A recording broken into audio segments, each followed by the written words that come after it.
You are about to witness history in the making.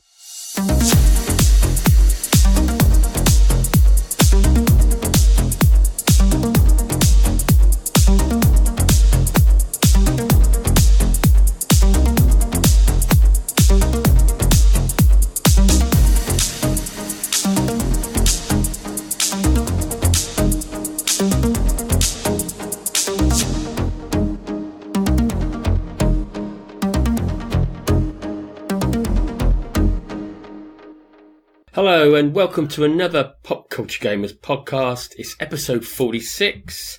I'm your host for this evening, Steve, and alongside me is Haydn as usual. How you doing, pal? I'm not doing too bad, thanks, Steve. It's been a little while, hasn't it? I think we haven't had a lot of chat recently, so it feels like it's been an age. Yeah, it does. We're just playing very different games nowadays. That's the problem, isn't it? And watching some weird movies, I can tell you that. Well, you're watching weird movies. I'm watching more normal ones. Yeah.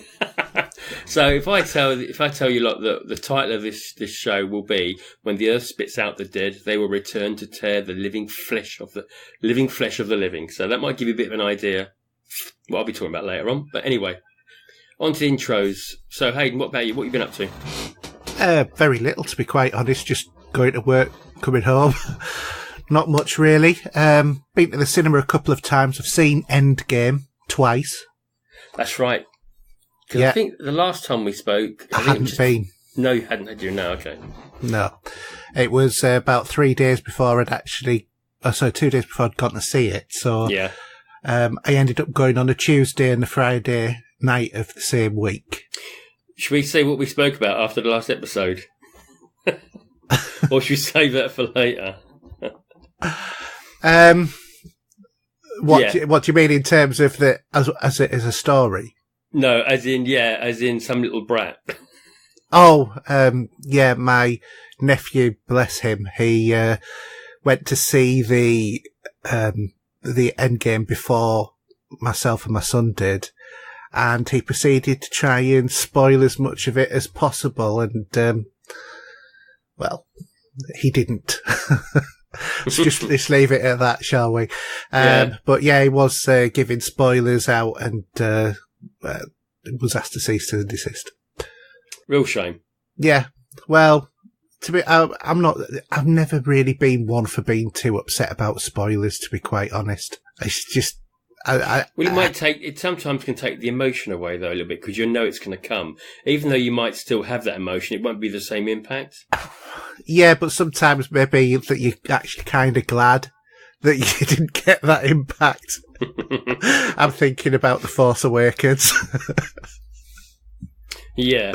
Well, did you know about that in that or not? Did you know? Yeah, I did, because I asked someone specifically. Of course you did. And I said you were barking mad for doing that. Yeah, no, but I specifically asked someone who'd seen it, did Han die? Because just sort of like, I knew that I would be sort of like... You'd have to prepare yourself. Yeah, I had to, prepare myself. It's like when I went into Generations, I knew that Captain Kirk was going to die. It's like Han and Captain Kirk, my two sort of like heroes from being a child. So it's sort of like, I thought, I'm pretty sure he's going to die, but I checked. And I was so glad I did, because I was like perfectly composed, sat there. There was my dad, my son, and me all in a row. And then, it's like, Han died, and I thought, right, not going to shed a tear, I'm fine. And then my son turned around and looked at me and says, Dad, are you alright? And he's like, yeah, I'm fine. And you can see if your mum would have been there, he'd been tugging her, Mum, look at Dad, yeah. He's crying. Yeah, I was alright until my son asked me. So did it have the same effect when you saw Star Trek 2? No, actually. Because when did you see that? I don't think you'd have saw it in the cinema like I did, would you? You wouldn't What, Star Trek 2? Yeah. No, not, I said Generations, because it was Generations that Kirk died. I know, but Spock's... Oh, Spock. Do you know what I'm saying? So I'm talking Rafakani, I'm not talking the Kelvin timeline. Yeah, no, I think it was a bit different back then, because me being that, slight bit younger, Yeah, it was Yeah, I would have been about 17 approximately then when I went to see it in London. And yeah, I was about 11 or 12. so I did probably submit it to Endgame. I saw it twice in London. Then I saw it a third time within a week at the local Odeon in Reading. Yeah, You know? well, that was a 15. Mm. It was the first Star Trek that ever, got a other than PG sort of rating, wasn't I it? can't remember now what it would have been. Yeah, it Would was. it have been was it a 15 or was it then called a double A at the time? No, it was a 15 because the new things had just come out. Right, okay. I can't remember, but yeah. Yeah, and I was too young to see it, so I saw it on TV first. Oh, okay. So you didn't have that. Okay, right. Yeah. Anyway, so what else have you been up to?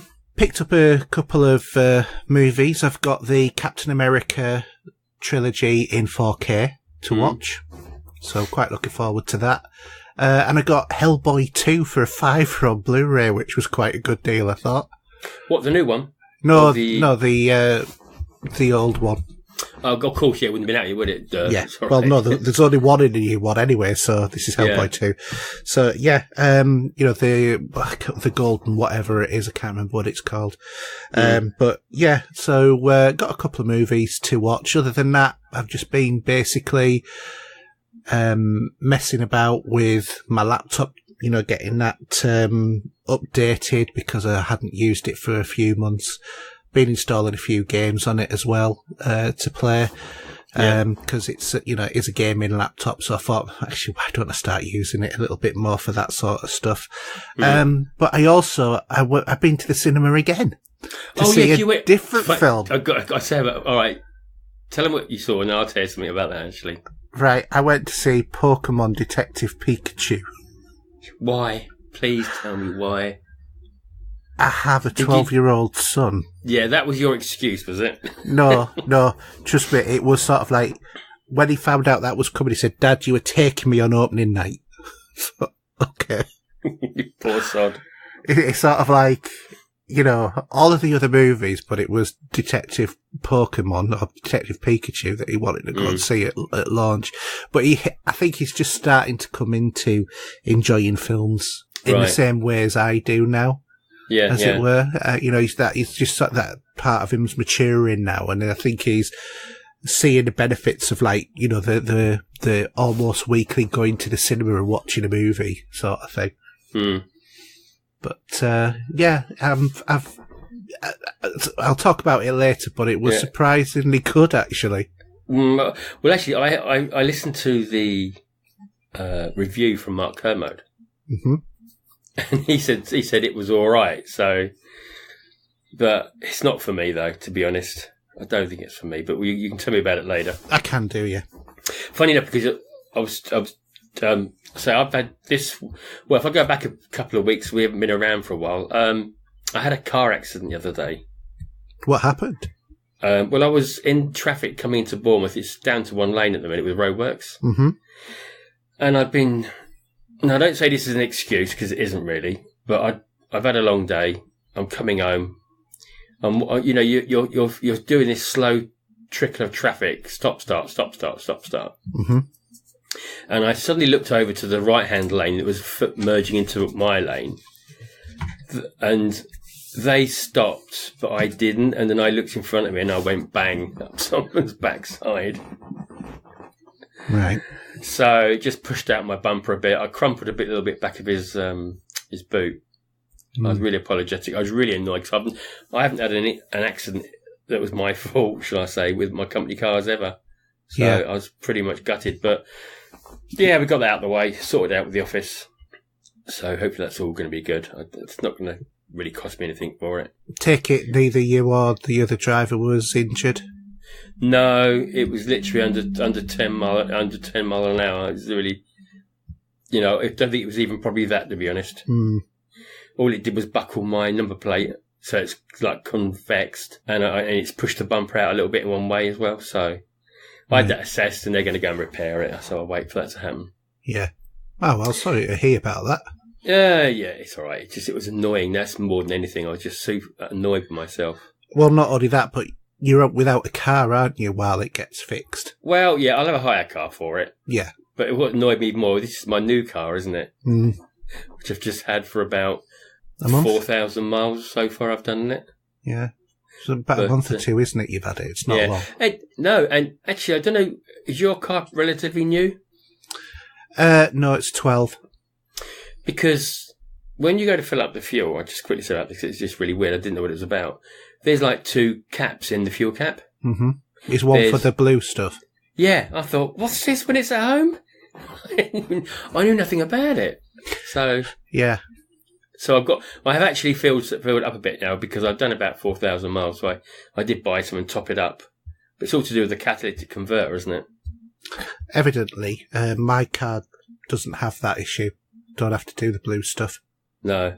But it is diesel still. Yeah. But it's just weird. I've just not come across before. But it is a diesel issue, isn't it? It's not with petrol cars. No, I think it's just a thing to help the diesel vehicles. Yeah, I think it mixes it somewhere down the line. Yeah, it does. It does. But you're not supposed to put it in the fuel section, though. Otherwise, it'll be big problems. Yeah. Yeah, it's a weird thing because it's not like they're really telling people that much about it either, is it? Well, yeah, it was only when I first topped up with fuel and I saw this. What's that? I'll ignore that for now. Don't worry. I don't know what it is. I don't care. And someone else told me about it. But yeah, that's really weird. This week, what else? Oh yeah. So football this week was heart attack moments as usual. Mm-hmm. Especially for my club Spurs because we come back from the dead, literally, to get into Champions League final, which is pretty amazing for Spurs because this will be our first time. That's going to be on the 1st of June, which I think is a Saturday. Must have been all those zombie movies that you were watching. Oh, mate, honestly, I don't know. That's hilarious. But yeah, that was really good. And I'm hoping that I'm not going to Madrid for the final. That would be about $3,000. But is that you're not because indoors is really saying that you're not, but you would do if you had the chance? No, I couldn't. I wouldn't have the money for it. But if you could go, it'd be great, wouldn't it? So that sort of thing. It would be. Because the last time that we were in some sort of European final, the last we did that was back in 1983-84, and I actually went to that one at White Hart Lane, and that was the European UEFA Cup final, which we beat Anderlecht. So I actually was there for that one, but. What they're doing is I've noticed that Spurs are going to open up the ground that day with the big screens. So it's going to cost you £10 to go. All right. And £5 for kids. They'll have all the restaurants open as well. So it might be a good way of just going down there and mixing with a load of Spurs fans. Win, lose or draw, however that game goes. Yeah. So I'll wait and see what that's about. Might do that. Other than that, yes, I picked up some DVDs. Not Blu-rays. DVDs. DVDs? Why? Yes. Because some of these I could only get on DVDs. So, but more about those later. I'll leave it there for now. Okay.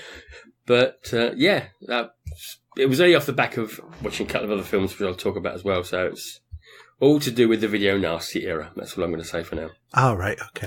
Which I don't think you didn't witness that, did you? So it's, of course I did. Evil Dead 2 and all that, yeah. Yeah. People being raped by trees. That's it. Yeah. So we'll chat about that in the movie section. Okay. Right, shall we swiftly move on then? And we'll start with gaming this week. No longer a dream, but a reality.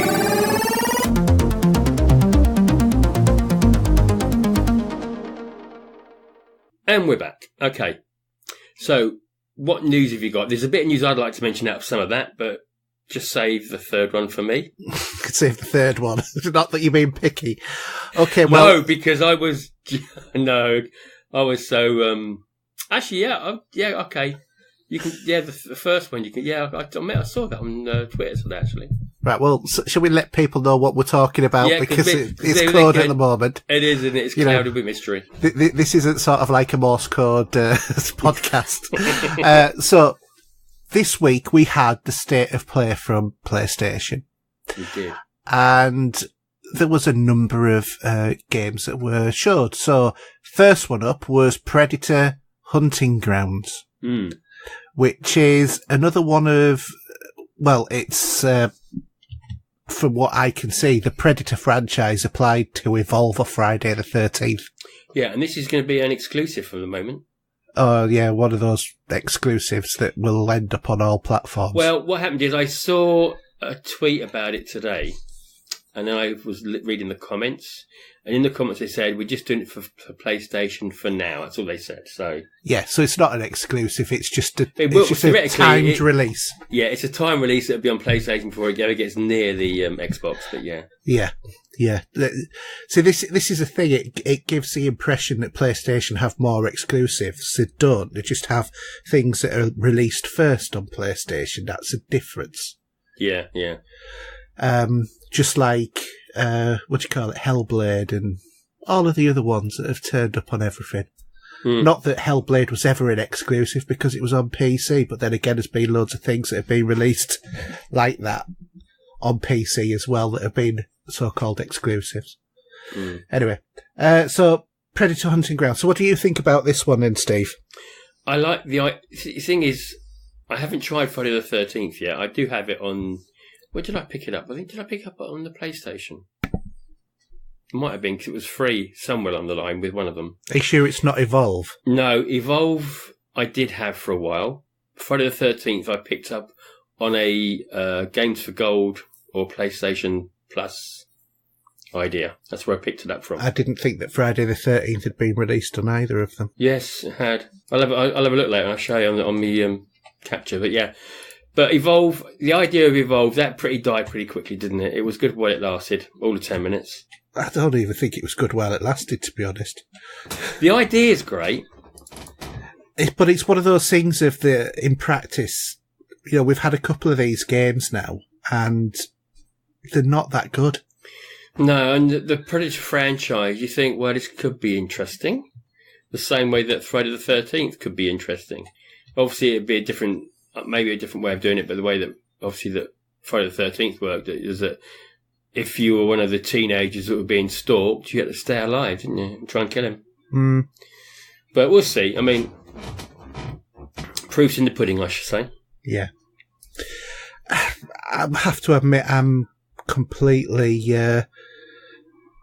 not interested in it at all. I don't think. Yeah, yeah.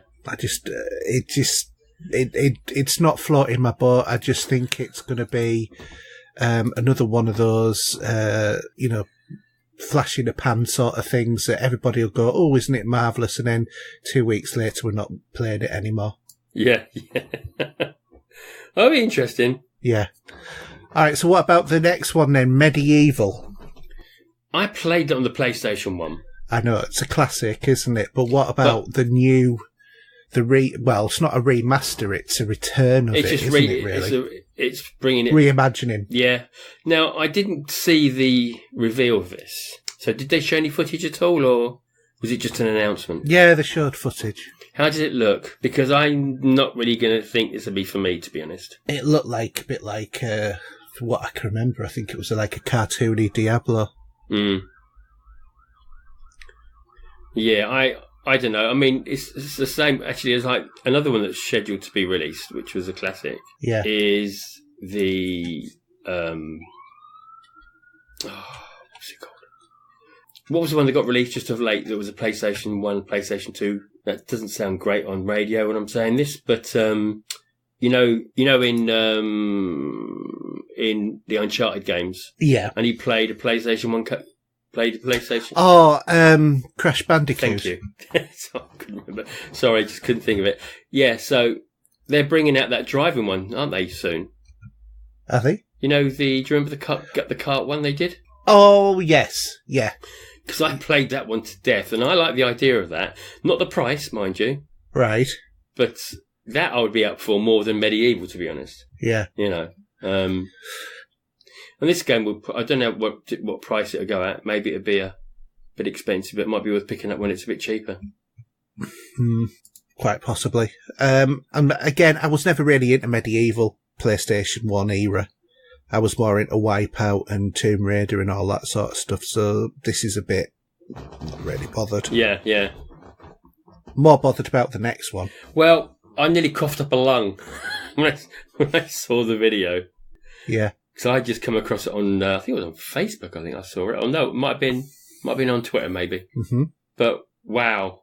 I mean, I don't think this is going to be released yet because I think they've gone back to scratch the day one on how they were building this game. It looks that way. Because I think they were going to do this as an episodic game, didn't they? They said they still are doing it as an episodic game. Oh, are they? Yes. Well, I suppose that's not a problem if you think of it like The Walking Dead, maybe. Did we mention it was Final Fantasy VII? No, we didn't. Talking about didn't. I didn't think we did. Come on, you're right. We're talking about Final Fantasy VII remake here. The Final Fantasy VII remake. So, yeah, I it looked gorgeous. It just put the hairs on the back of my neck go up. You know, hearing a bit of that music as well, because I've got a lot of love for Final Fantasy VII. It is quite interesting, I think, that they've got rid of the turn-based combat, which was like such a archetypical thing for Final Fantasy VII, because they've gone, by the look of it, more down the Final Fantasy 15 route. Well, apparently it's going to go back to the turn-based scenario. That's not what they showed, though. That's what I'd heard, but well, maybe it doesn't show it properly in a trailer. Yeah, I've not heard that. I've heard a lot of people talk about the fact that it was more like the last Final Fantasy game. Well, we'll have to wait and see, won't we? Yeah, I mean, but nevertheless, it's going to fly off the shelves. Okay. More than most games, I think. And as much as I'd love to say that they had, coming this year, but they did say at the end of the trailer, more information in June. Yeah.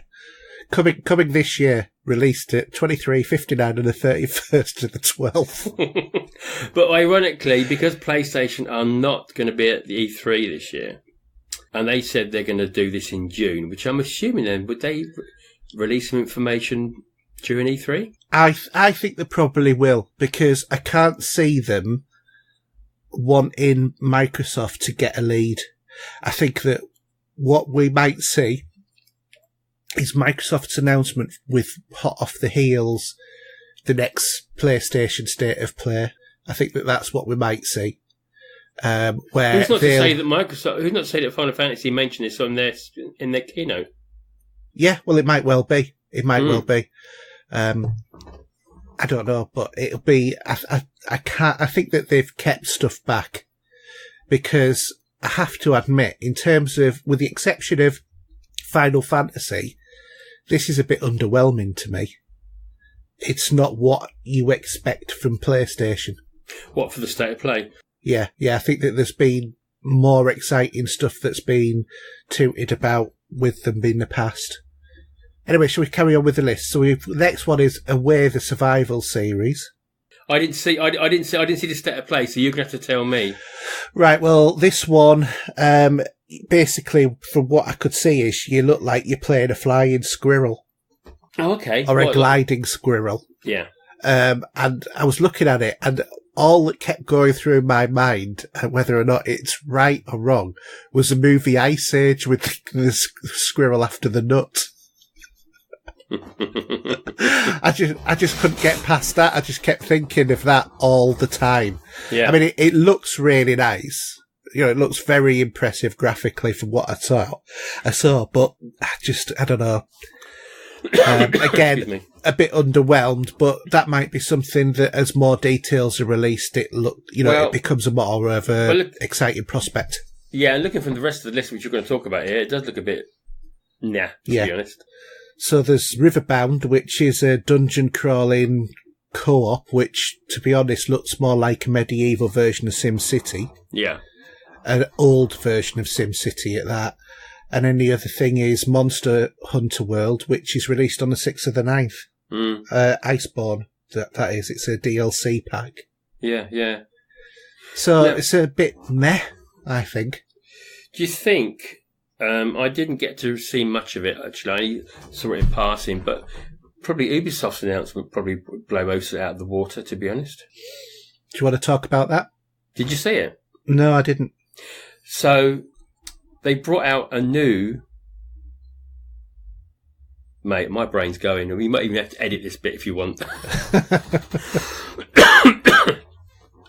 So, we've got a new Ghost Recon coming out. Oh, yeah, the new Breakout. Wildlands, yeah. Yeah, with a new area. So it's probably going to be a brand new game. They did show some footage from it. It looked pretty gorgeous. Yeah. So again, they're just doing so well with their titles. Yeah. It's non-stop all the time, isn't it, from them? I think that they've become the best software publisher now. I think that they don't do, generally speaking, bad games. No. And normally, with the exception of Unity when it was released, they generally work when they're released. And yes, they do have microtransactions, but they are entirely optional in the games. True, and there's going to be an alpha probably will be, but there'll be a beta for this at some point that you can register for. Yeah, you can already register for it. Yeah. I'm not bothered. I'm not either, because I never actually completed the other one. No, I need to do some of that. I'm really, I don't even think there's a release date for this yet, but just think I need to go back to the other one. I mean, I'm trying to start to play other games at the moment anyway. Yay!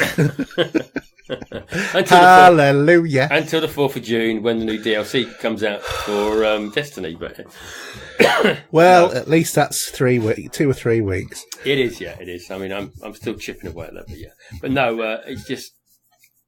I was chatting to Glyn about this the other day on the way home from work. We were talking, saying that we've all got so many games that we need to play.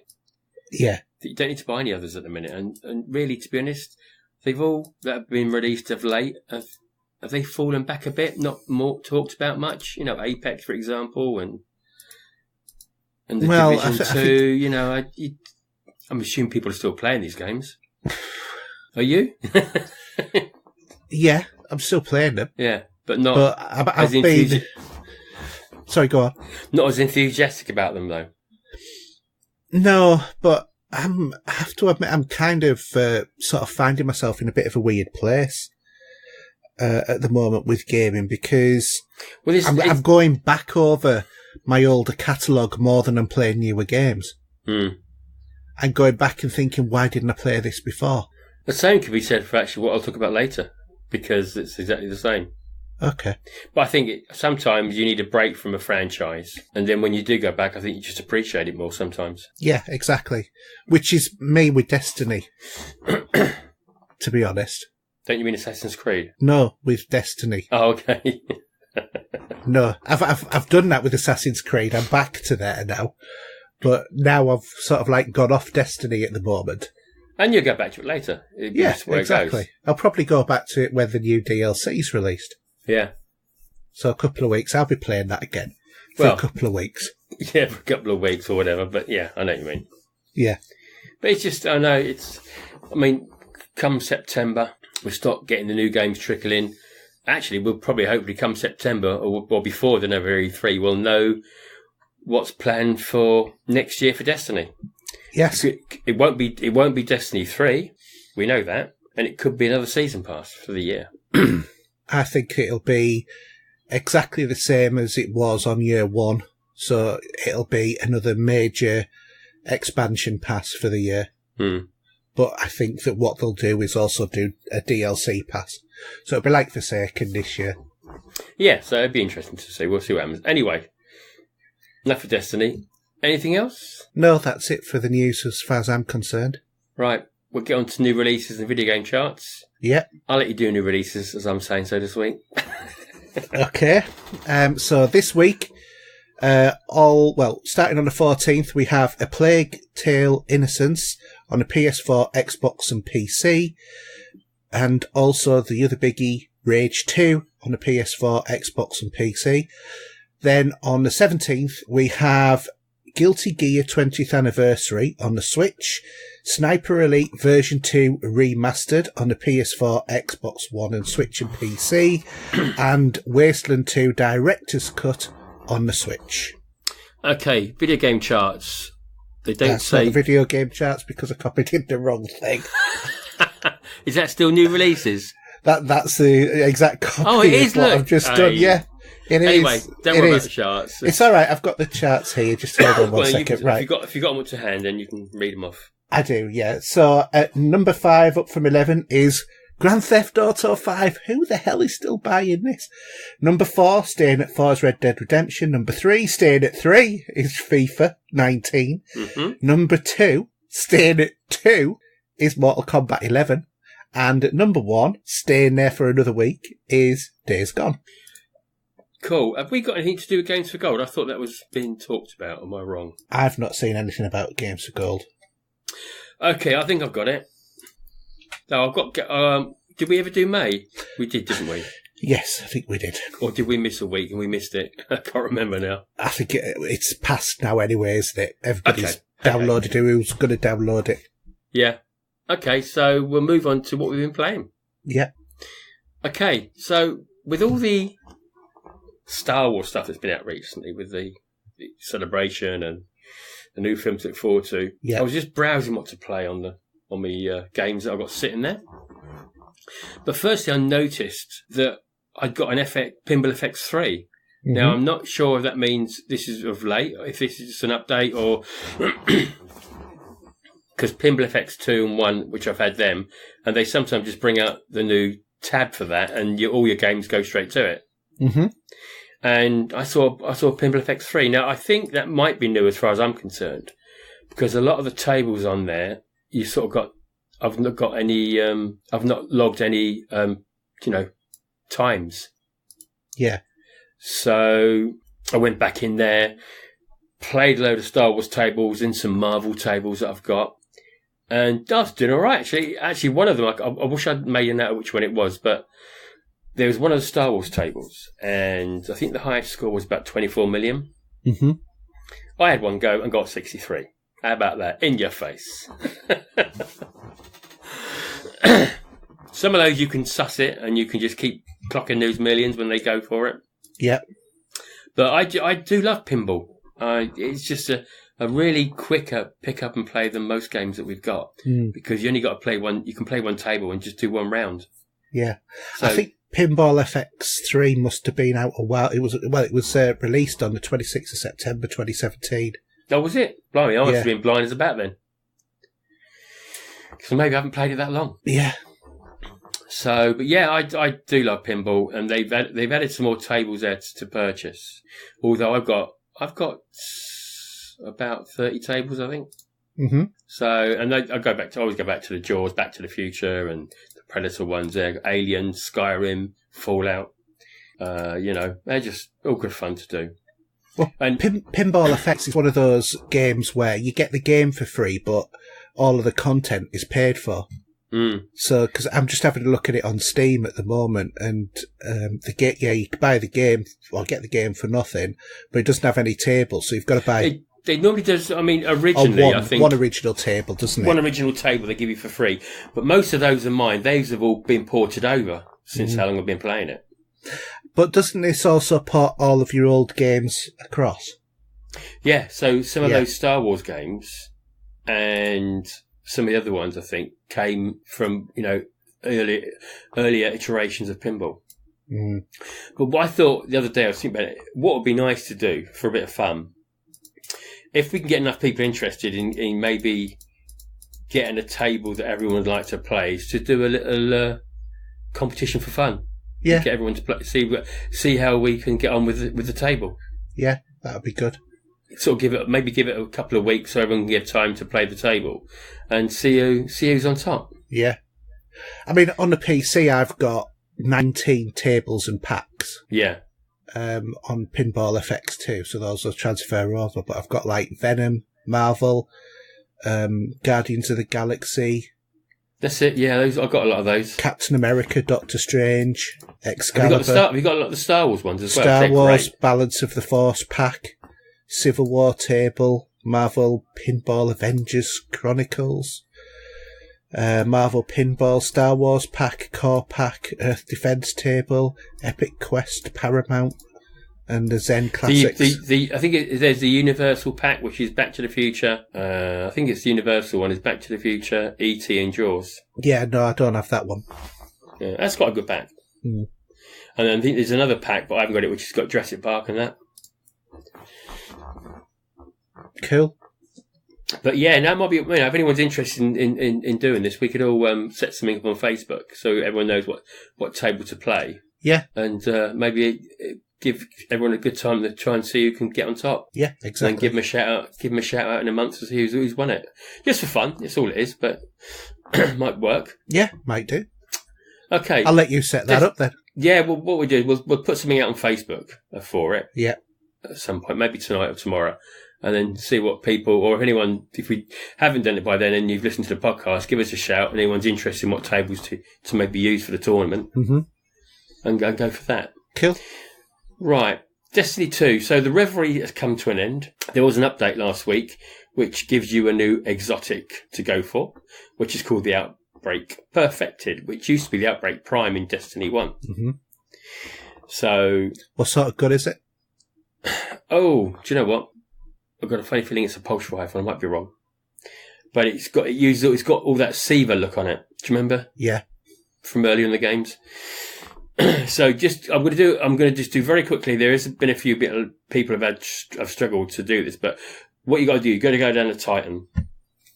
In the depths of Titan, there'll be a door. So I'll let you hunt for this yourselves, but you'll probably need the Rat Quest King completed to open the door. You can do it two ways. You can either go, there's a certain quest you can take to go through that part of Titan, or like me, I just rolled on down there, found it, picked it up, and came back out again. So that will kick off that quest. I did mention it on Twitter a little while ago. Yeah. But there's a few things you've got to collect for it. Once you've done that, you've got to go and do a strike, which is with 3 of you, and you get 20 minutes to complete the strike.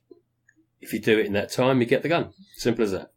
Okay, cool. So I take it it's not masses of grinding to get the stuff that you need? No, they're basically are going to be there's a little tablet thing you're going to find on the planet somewhere. That's all it is. Right. So there's like there's about 6 of them to find, I think. Ah, right. So it's not like the Thunderlord quest, because that wasn't very easy to complete. It was a Thunderlord quest as well. Yeah, this one that you got, once you open up the tablet that you pick up for the quest start, you'll see like about 6 or 7 slots. You need to fill them with another mini tablet that you've got to pick up from somewhere on Earth and places. I just picked them. I did it all in an evening, quite easily. YouTube is your friend. Okay, so you didn't work it out yourself then? No, I don't think anyone did. Whoever did it first probably just put it all out there and he just followed sort of rolls from that, really, to be honest. It's just, Yeah. But it's what they do is they give you like a little sort of a little story to it to tell you where it is. I can't be asked for that. Just get on and do it. Yeah, why not? So, yeah. So obviously, then as we're going on, we're in season 6, I think, at the minute. So season 7. Oh no, just before this, I was going to mention something else. That's right. So Xur's been coming down as usual every week. Yeah, and we've got the Xur bounty. Yeah.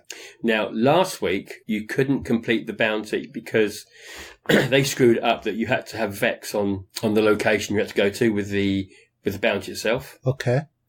So they fixed it on Tuesday of this week. Last week, shall I say, we're weekend now.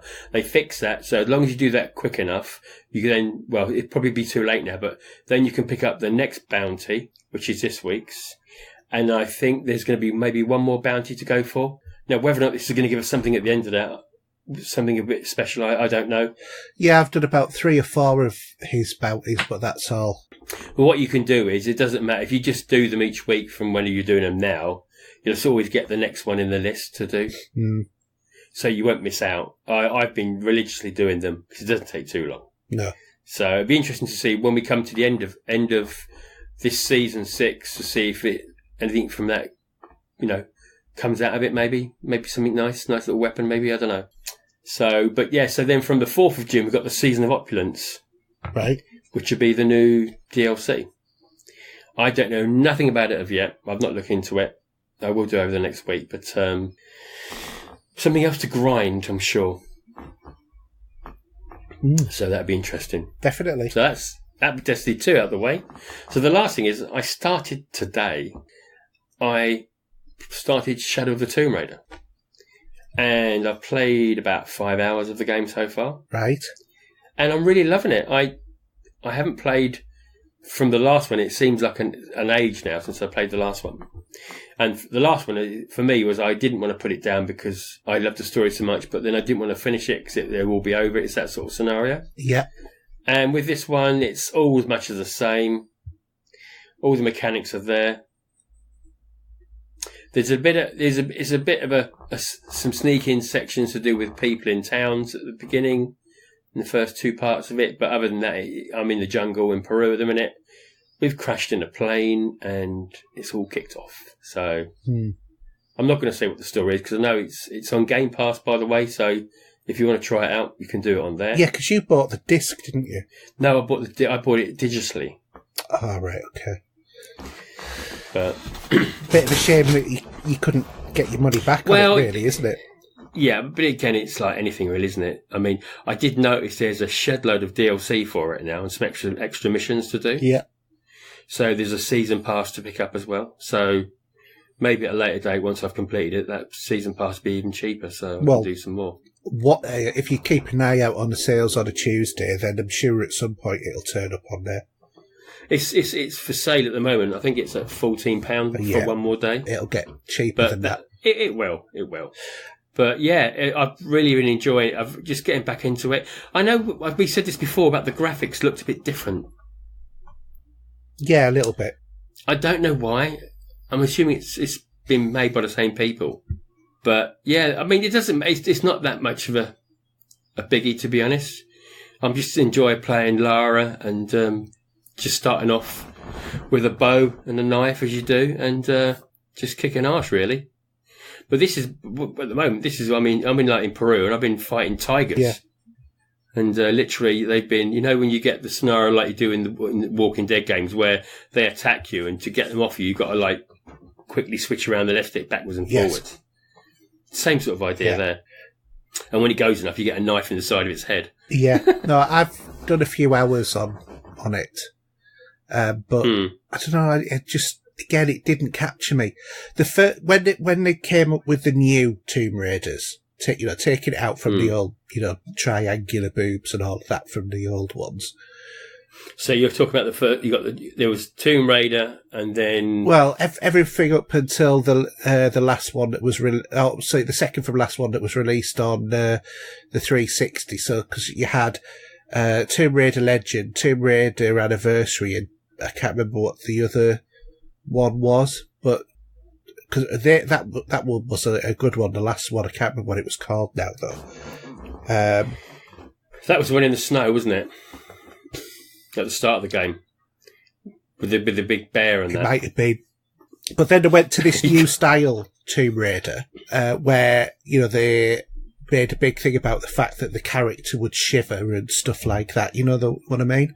Yeah, they did. And that I'm just trying to see if I can find it in my list of games. When Tomb Raider came out, that Tomb Raider.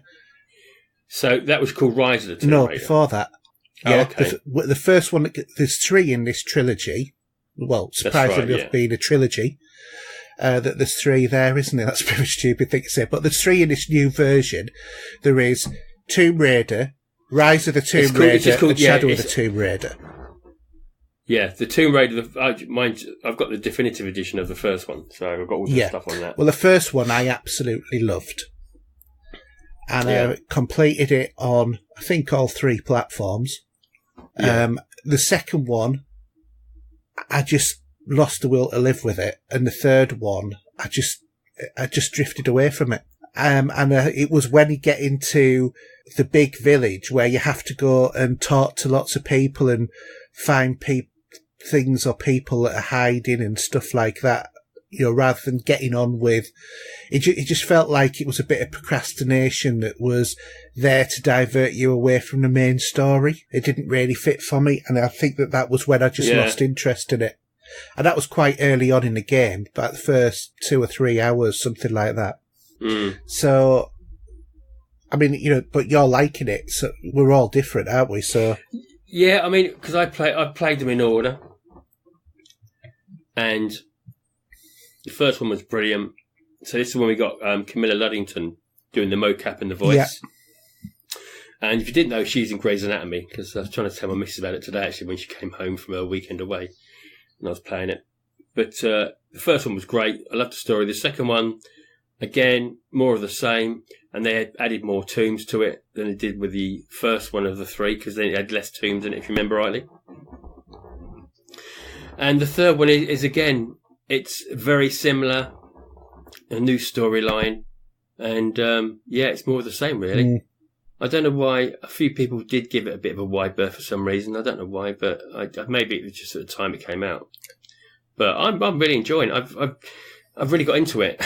It's sort of clicked again, if you know what I mean. That's good, because anything that stops you clicking with Destiny and gets you clicking with it instead is a sight to behold, really. It is, yeah, it is. But yeah, so that's me, really. I'm done. So we're going to talk about your Destiny games, aren't we? Which are not called Destiny, they're called Assassin's Creed, am I right? Yeah, I've just realised, actually, that you have OCD, obsessively competing in Destiny. yeah, okay. What have you been on? What have you been playing, Haydn? Me? I've been playing Assassin's Creed. Oh, not again. Yeah, I have. I started playing it a few weeks ago. I reloaded Unity and was playing it on the PC. Yeah. Completed it. So I got all the way through. Fantastic story. Most of the PC issues have been fixed, apart from, as I described it, the sort of like hair blower, the hairdryer on and off blow that you used to get every time that a scene started and at random intervals in the scenes. But other than that, it ran really smoothly and absolutely loved the story. I really liked the character of Anno. I think, he fit the story perfectly. The whole thing about the Assassins and Templars sort of like working together as well, quite liked. I love the setting. I love the helixes that they were going into as well, where, you had to free the assassins who'd become trapped in the, Animus as well. So, I've really found a lot of love for that game. Anyway, I decided, well, actually, I've got it on PC. I'm really enjoying it. While I'm still enjoying it, I wonder how much further I can get on the Xbox before I run out of willpower. Because that normally happens, you normally get that kick in with Assassin's Creed after so many hours. You think, oh, God, I can't be bothered doing this again. Yeah. But it didn't kick in. And I completed it on the Xbox as well. Don't say moan at me for playing Destiny, because you're the same with that, I think. Yeah, I am probably. But I'm much more on patchy work with it as well. Well, you're doing some of the stuff that I've completed, like you've done the Dead Kings DLC, which I completed ages ago. Yeah, I completed that as well. So, and that was quite good. It was good. It was good. I really enjoyed that as a story as well. I think, to be honest, it's a shame that this game had such a bad launch, because I think it's put a lot of people off playing Unity, and one or two people might still experience a couple of issues, but it's worth getting past them because the game is really good. This is about 4 games back, though, isn't it? Yeah, more than that. Because I think the one after this would have been Syndicate. The one in London, I think. After this, it would have been Syndicate. Then it would have been India, China, and Russia, and then it would have been Origins, and then Odyssey. So it's quite a few back. And also we're missing the remasters out in there as well, and the Ezio collection. So it is, I need to go back like every other game if I get a chance. It is quite a while ago, it's this game. But I think it's really good. I think Arno has certainly become one of my favourite protagonists of it. He's much better than Connor was in Assassin's Creed 3. The graphics, I think, sometimes can actually look quite photorealistic, especially on like things like the faces. They're much more realistic than a lot of the other Assassin's Creed before or since, to be honest. The environments are beautiful. The really dense crowds that you have in there as well really made the city of Paris feel like it's much more alive. I think the game was much better paced as a general thing, as a series, where sometimes the game could be a bit spotty, but in other Assassin's Creeds, but on this one, you could just go right the way through the story and not bother about all of the side quests and things. But if you like side quests and that sort of stuff, there's millions of them and millions of collectibles, so it fits, different people's playing styles. Definitely. Yeah. Really happy I completed it, and anyone who's ever enjoyed Assassin's Creed and not played this, I would strongly recommend you play it, and the Dead Kings DLC as well. Yeah, which you think you can get pretty cheap, or with I don't know, depending on which pack you buy, you get it for free as well. I think Dead Kings is free because of all of the problems. I think that they actually ended up giving it for free. Oh, okay. But you can actually get this on the Xbox for 49p if you go to CD Keys. Yeah. Which is it's a AAA game. For the price of not even a Mars bar. Yeah, exactly. Exactly. So yeah, I loved the game. Absolutely loved it. It's definitely one of my favourite ones now. And that sort of inspired me on my next choice of game. So I went back to doing Assassin's Creed Rogue, but the remastered version. So this should be Assassin's Creed 3? No. Isn't it? No, it's after Black Flag. Oh, so this is the one that came on the 360 while Black Flag was on the next console? No, Black Flag was on both consoles. No, what I'm saying is Assassin's Creed Rogue originally was on the Xbox 360 before on its own. Yes. And then they ported it across.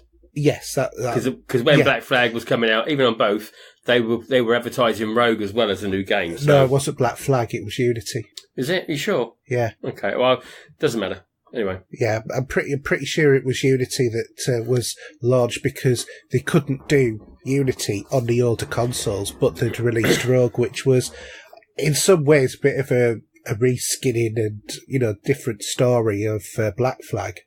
Yeah. But basically this story is, it's set in the 18th century. Or mid-18th century during the 7 Years' War. And you play Shay Patrick Cormac, who is an assassin turned Templar, who hunts down former members of the Brotherhood after being betrayed by them, rather.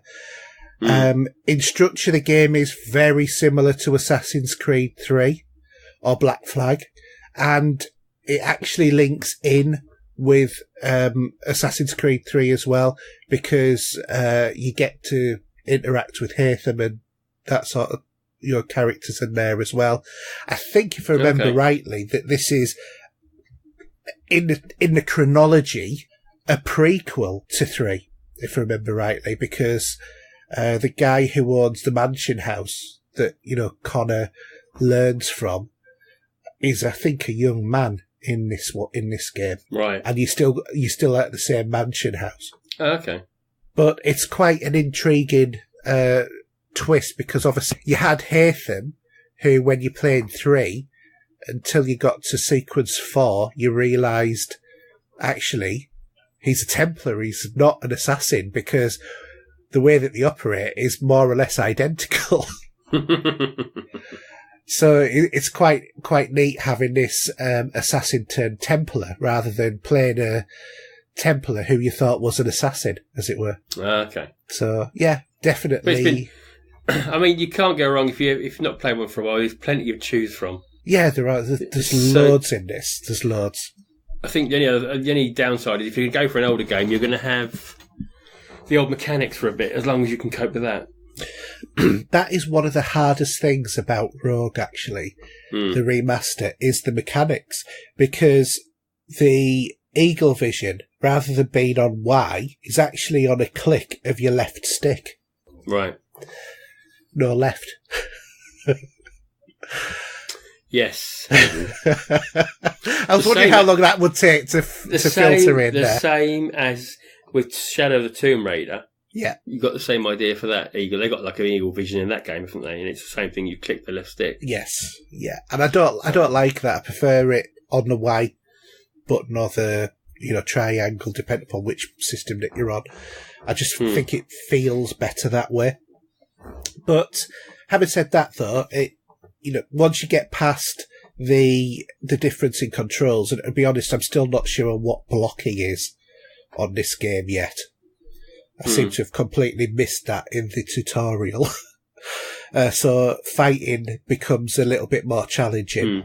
But other than that, I'm enjoying it. But you can tell that it's a remaster of an, last gen, because the character models, while they generally look okay, when you're actually looking at faces and stuff like that, they don't look anywhere near the quality that they are now. But it's one I've never completed, so I want to get to the end of that story. Okay. Anything else? Yes, I've also played Abzu. Have you ever heard of this or played it? I've heard of it. I think I've got it from somewhere, maybe from a Games for Gold or something like that. Right, okay. Or it might even be on Game Pass, for all I know. It's not on Game Pass, I don't think. I can't remember if it is or it isn't. Anyway, Abzu. So this was the 26th game I completed this year. And it's an underwater adventure game with no spoken narrative at all. And you basically play a female diver who awakens floating on the ocean. And basically you begin to explore your surroundings and find some ancient ruins and murals which show you a long-forgotten civilization which has a connection to the ocean. So the game in itself is a shell-shaded style, very much like The Legend of Zelda, The Wind Waker, which it does look fantastic. It's really quite a beautiful game. It's very reminiscent of games like Flower and The Journey, which are on the PlayStation. But not only in looks, but the way that it tells the story through the unwritten narrative. It's a nice and relaxing game. It's not one that's going to get you stressed out or anything, and it's not massively long, 3 to 4 hours for, a normal sort of completion. And it's available on PC, PS4, Switch, and Xbox One. Everywhere then. Yeah, basically all of this gen. But a lovely game to play, because it's not often that you get to play games where, you're a diver sort of thing. So, these games like Journey and this, they're very, very relaxing to play. So they can make you fall asleep then? No, just not make you stressed. It's like more emphasis on puzzle solving and exploration. Sort of take as long as you want, just chill with it. Yeah, exactly. Yeah, cool. Okay, so that's it for me. Okay, so we're going to go next to movies, TV and streaming. In quest of a better life,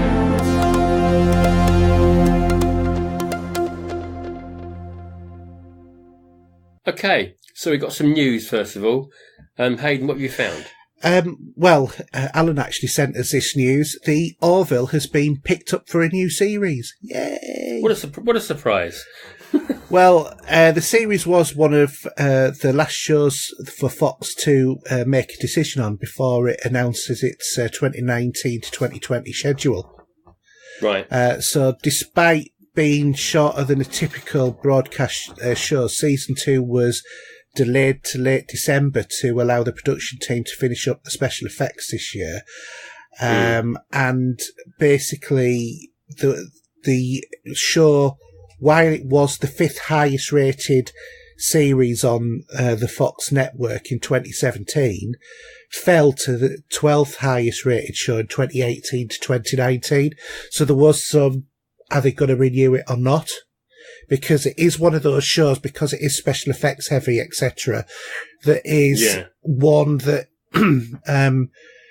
is a show that requires a little bit more TLC than the other sort of shows, where you're doing like, even like things like The Walking Dead have a lesser production value than something that is special effects heavy that also has all of the latex rubber masks and whatever that The Walking Dead has. So some fans were a little bit worried. The show, a lot of Star Trek fans who were disenchanted with Discovery feel that the Orville is the Star Trek that should have happened. Right. The show really, really follows the format of The Next Generation to the letter. And this season, there is less emphasis on gags and more of an emphasis on that pure form of Star Trek entertainment. Well, that might interest me more because I don't know about... I'm not even sure if I enjoyed the episodes I saw. I didn't see many of them. Yeah, I mean, to be honest, for you, I think you should watch season 1. Yeah, just go through the motions. Just go through the motions so you get used to the characters and the interactions and the backstory, because I think some of that's quite important for season 2. But season 2's much more character driven, but there are some action episodes in there as well. Yeah. There's a really, really good 2-parter that's on there. Really enjoyed that. So I would thoroughly recommend anybody who likes Star Trek. There's no reason why you're not going to like the Orville. Yeah, just go through I'm just looking through the renewal list. And, well, I say I'm looking at what's being renewed because obviously Modern Family has got one more season next year on the TV side, I think. Yeah. Big Bang is finishing in about a week's time, roughly. Finishing again? A week or 2 weeks. No, it's finishing, forever. Yeah, they said that last season, and then they brought out another one. No, it is. It's finishing forever. Okay. In about 2 weeks. So that is coming to a close. Where stuff like all the NCISs have got renewed. Magnum PI has been renewed, for example. Young Sheldon's been renewed. We've got the Goldberg Schooled. For the women, we've got Grey's Anatomy and Station 19. Blind Spot, Last Man Standing, for example. Cancellation-wise, to be honest, there's not too much there that I actually recognise. No. It's been cancelled. I think Walking Dead's last season, isn't it, this year? No, none of them are actually in this list, believe it or not. I have a feeling it's last season this year. Because I think they're going to go more for the movies, do you think, from there onwards? I don't know, but I know that a lot of people didn't like this season, but I've enjoyed it. I'm quite gutted that Jane the Virgin is ended. Yeah, I do. It's funny, there's another... Talk about sort of stuff that the missus watches. She loves watching that. And at the moment, she's watching another show, which I think's on about... She's been watching it for about 5 seasons. And what I'm trying to chat as I'm talking here, and I'm going to have to spell it right. Now, I am not swearing when I say this, okay? Yeah. It's called Schitt's Creek. I don't know if you heard about it. It's spelled Schitts. Right. And she laughs out loud in this TV show. There's about, I think there is, let me just double check how many seasons there are. I think there's going to be there's 5, let's have a look. There's 5 seasons out of the minute and 6 seasons, the new season to be recorded. It does include Catherine O'Hara. She was, do you remember in Beetlejuice when the family moved into the house? Yep. And do you remember the mum? Yeah, she was a ginger-haired woman, wasn't she? Yeah, well, she's in it. You got Eugene Levy, who was the dad to the lad in American Pie. And is there anyone else I recognise in that? Oh yeah, there's Chris Elliott. He played Woogie in Something About Mary. Yeah. If you remember him. I do. So if you're fancy something a bit different, I think they're only they're very short episodes, but it's a comedy. Yeah. So what it says basically, it says when rich video store manager Johnny Rose and his family suddenly find themselves broke, they're forced to leave their pampered lifestyle to regroup in Schitt's Creek. Which you mean they're up? They literally are in a bit of spot of bother. Yeah. Hence the clever title on it. Yeah, exactly. So have a look at that one, see what you think. I think another one that's ended as well is iZombie. I think this is the last season this year. Yeah? Yeah. And it's just started released on Netflix now as well. Season 5. There's 2 episodes up at the moment. So there is a complete season 5. Oh no, actually they're still filming them at the moment. So 12 and 13 are the last 2 to be filmed. Yeah. But episodes 1 and 2 are on Netflix now. Yeah. So there's no season 6 actually penciled in on Internet Movie Database. No, they said last year it's the last one this time. Yeah, yeah. And Agents of S.H.I.E.L.D. has started rolling. Do you know what? I saw a trailer for that, and I thought, what program is this? That's not Agents of Shield. It is. It just looks like a science fiction. Well, this is detrimental to the word science fiction, but it looks like something out of Star Trek. Are you looking at the last season of Agents of Shield or this one? Well, the trailer for it, or they did a recap on me. What the heck's this program? Agents of Shield went into the future. Okay, don't say anymore. That's it. You need to watch it. Yeah, because it was a good season actually. I haven't seen it for donkeys. I did stay away from it. You need to catch up on it now that you've got your Marvel love back. So, all right. So they're up to season 6 now. Yeah, and they've just started doing it now. They're halfway through there. Well, they've got four episodes done. Yeah. I think I've got to go back to about season 2. Yeah, you probably have. When did Star first know her powers? Was it Star? Star. Was her name Star? No. Do you mean Daisy? As in Sky? Might be. Might have been. Yeah, Daisy. Yeah. Sky. Yeah, Chloe Bennett. Yeah. There you go. Yes, she got her powers season 3. Because she turned someone into stone, if I remember. The last she turned into stone. Or she turned someone into stone. No. What season was that? I think they started the Inhumans bit, end of season 2, beginning of season 3. Right, I need to check out from the end of season 2 then. Yeah, because season 3, if I remember rightly, was it season 3 or 4? There was one where, you know, the younger agent who was on season 1, he ends up... Well, no, I'm not going to tell you. No. Are you talking about Grant Ward? Yeah. Okay. I thought it was all right. Then he turned out to be a bit of a nasty piece of work, if I remember rightly. Oh, he's a very nasty piece of work. And then he tried to be good again, then he was bad again. Yeah, and then something else happens, and he said he's very, very bad. And I'm just looking at the cast list then, who was in it. Obviously, one of Mish's favourite is Neil McDough, who plays Dugan. Yeah. Is he still in it, is he? No, don't think he is. Yeah, and, Madeline Way that plays Ming No Wen.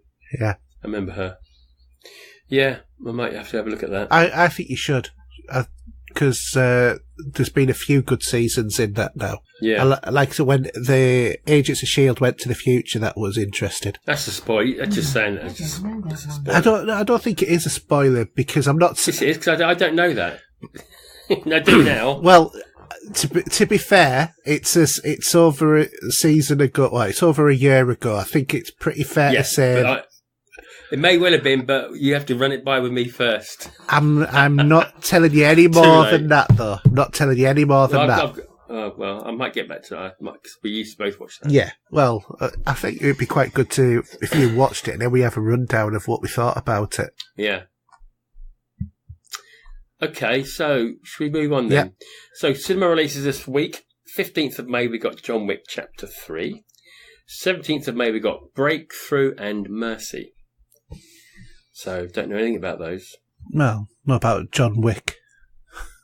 Yeah, well, I have not watched John Wick yet. Parabellum. I wanted to watch the first one, but I can't find it on anywhere to stream at the minute. Really? No, I can't find it anywhere. John Wick 2's on Amazon at the moment. Is it not on Netflix? No, I don't think so. I can't find it. I'm surprised. Well, yeah, because I think Sky never had it either. They had it for a little while when it was in their list to release, but it's one of those that's like disappeared in the ether. You've got to pay for it, which I'm certainly going to do at the minute. But yeah, we'll see. I'm going to pick it up.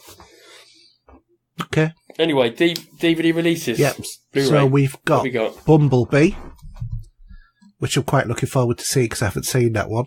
Hitman Redemption and Sliding Doors 21st anniversary bit of Gwyneth Paltrow from 21 years ago. I remember bits of that movie. Yeah, I think it was a very good movie. Do you remember the story? Well, yeah, but that's what Sliding Doors is all about, because it's a left and right story. Isn't it? It's about different realities. You know, if you'd have turned left instead of right, this is what would have happened. Yeah. Yeah. Like in Doctor Who. Maybe. Do you remember that? There was one called Turn Right. No. And she either turned left and took a different lifestyle and didn't even get to meet the Doctor and something. It's really weird, but same sort of idea that you're going to have an alternate timeline because you just didn't go down that original space you would have gone. Yeah. But nothing else in there. I can't see a lot. No, I think it's a pretty lean week, other than Bumblebee and, what I'd mentioned. Next week's Glass, if I remember rightly. Looking forward to seeing that because I haven't seen it yet. Yeah. Okay, cinema charts. So, 5, we've got Dumbo. Number 4, we've got Tolkien. 3, we've got The Curse of La Llorona. Now, this is I'll quickly, before we get the rest, this is a horror movie, yeah? I don't know. And there was someone's going to get the sack Monday morning because there was a screening somewhere in the UK where they were there to go and see Pikachu and started rolling all the trailers for that movie, and the kids were screaming in the cinema because they were like so for a horror movie trailer, you're going to get all the horror movie trailers for that. So it was stuff like Annabelle and stuff like this that was kicking around. So someone was not happy. I can't understand how that can have happened, to be quite honest. God knows. You got the real set up, haven't you? Do you know what I mean? Yeah. But it's however it works. Anyway, number 2, we got Long Shot, and obviously number 1 in the cinema, no guesses, is Endgame Avengers. And rightly so. And it's doing rather well. It's just taken Avatar's top on the all-time chart. Yeah. And it's just behind Titanic, which is the one to beat to go to top, which I'm sure I it thought will that do at some Avatar point. was the one to beat to go to top. Oh, was it? Yes. Oh, was it Titanic? Was it? Yeah, it was Titanic they overtook, and I think then Avatar was above it, wasn't it? Yeah, so interesting. Very interesting. Charts. And the Blu-ray charts are really, really interesting considering the content. Blimey, they all are, Because aren't at number 5, up from 9, we have Black Panther. At number 4, up from 7, we have Ant-Man and the Wasp. At number 3, staying at number 3, we have Aquaman. At number 2, up from 4, we have Avengers Infinity War. And at number 1, still staying there, is Spider-Man Into the Spider-Verse. I don't think we've ever done a show where all of the movies in the charts have been superhero movies. They're all comic book, yeah. Yeah. A little mix. Well, you got one in the middle there, which is DC. Yeah. Aquaman, and the rest are all Marvel. Yeah, it just goes to prove how good a job that they're doing on it at the moment. How marvellous is that, eh? Oh, absolutely. Brilliant. Okay. Just moving on then. Okay, so what we've been watching this week. So I'll start with me. Now, a week ago, I was looking into watching some Italian horror. Yeah. Should we refer to these as spaghetti horrors?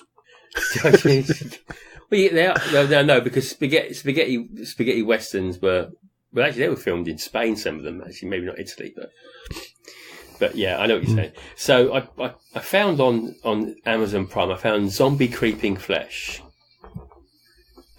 which was on the poster. It's got like an X on it, so that's how old it is. God. And Touch of Death. And Touch of Death, if I'm correctly right, from saying was Lucio Fulci's movie, and he's done a load of these sort of horror movies, and he's become a bit of a classic in what he's done.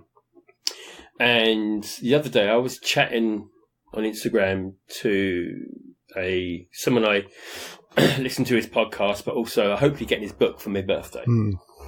And his book is called Score to Death, which is where he's interviewed all these film composers for horror movies.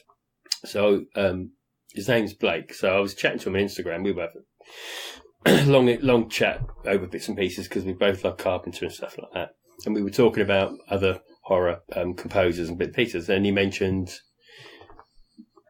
some of this stuff by Fritzi, and a lot of his movies were done by Lucio Fulci. And actually, ironically, at the same time, I was headed on a tweet for another podcast which I listened to, which is to do with, they're doing a little bit on Video Nasties on their next show, which is Draw One Breath, their podcast. And so I just thought, you know what, I need to pick up some more of these. So I got 5 of them. So I picked up which we class as these were video nasties back in the day. So you had Zombie 2, Zombie 3 and Zombie 4. They were called that in Italy because Zombie 1 was Dawn of the Dead. Yeah. Over here, they were called Zombie Flesh Eaters, which will be then Zombie Flesh Eaters 1, 2 and 3, but they're Zombie 2, 3 and 4, but not to get too confusing. And I sat and watched Flesh Eaters and Flesh Eaters 2 last night. And I haven't had so much fun in an age regarding old style horror movies. They're gory to be unbelievable. And even my missus would turn her head and say, "What are you watching this for? It's disgusting." I was going to say, that was actually what I was going to ask you, is what does your wife make of all of this? She just shook her head. Did she sit in the same room and watch it? Well, she did when I was watching. I think it was Touch of Death. There's a scene in there where this guy's got a chainsaw, and he's chopping the arms and legs and the head off this body, and you see it all happening in front of you, and you're in front of your very eyes. And it's a little bit tongue in cheek because of the way it's done those days. But in some places they did a damn fine job in it, and it's pretty disgusting to say the least. But when you were 17 years of age and you saw these for the first time, you were amazed. Do you know what I mean? And the other ones I haven't watched Zombie 4 yet, which I've got to get to watch. But one of his classics that everyone talks about is The Beyond, which I've got. I haven't seen that yet. And also I've got City of the Living Dead.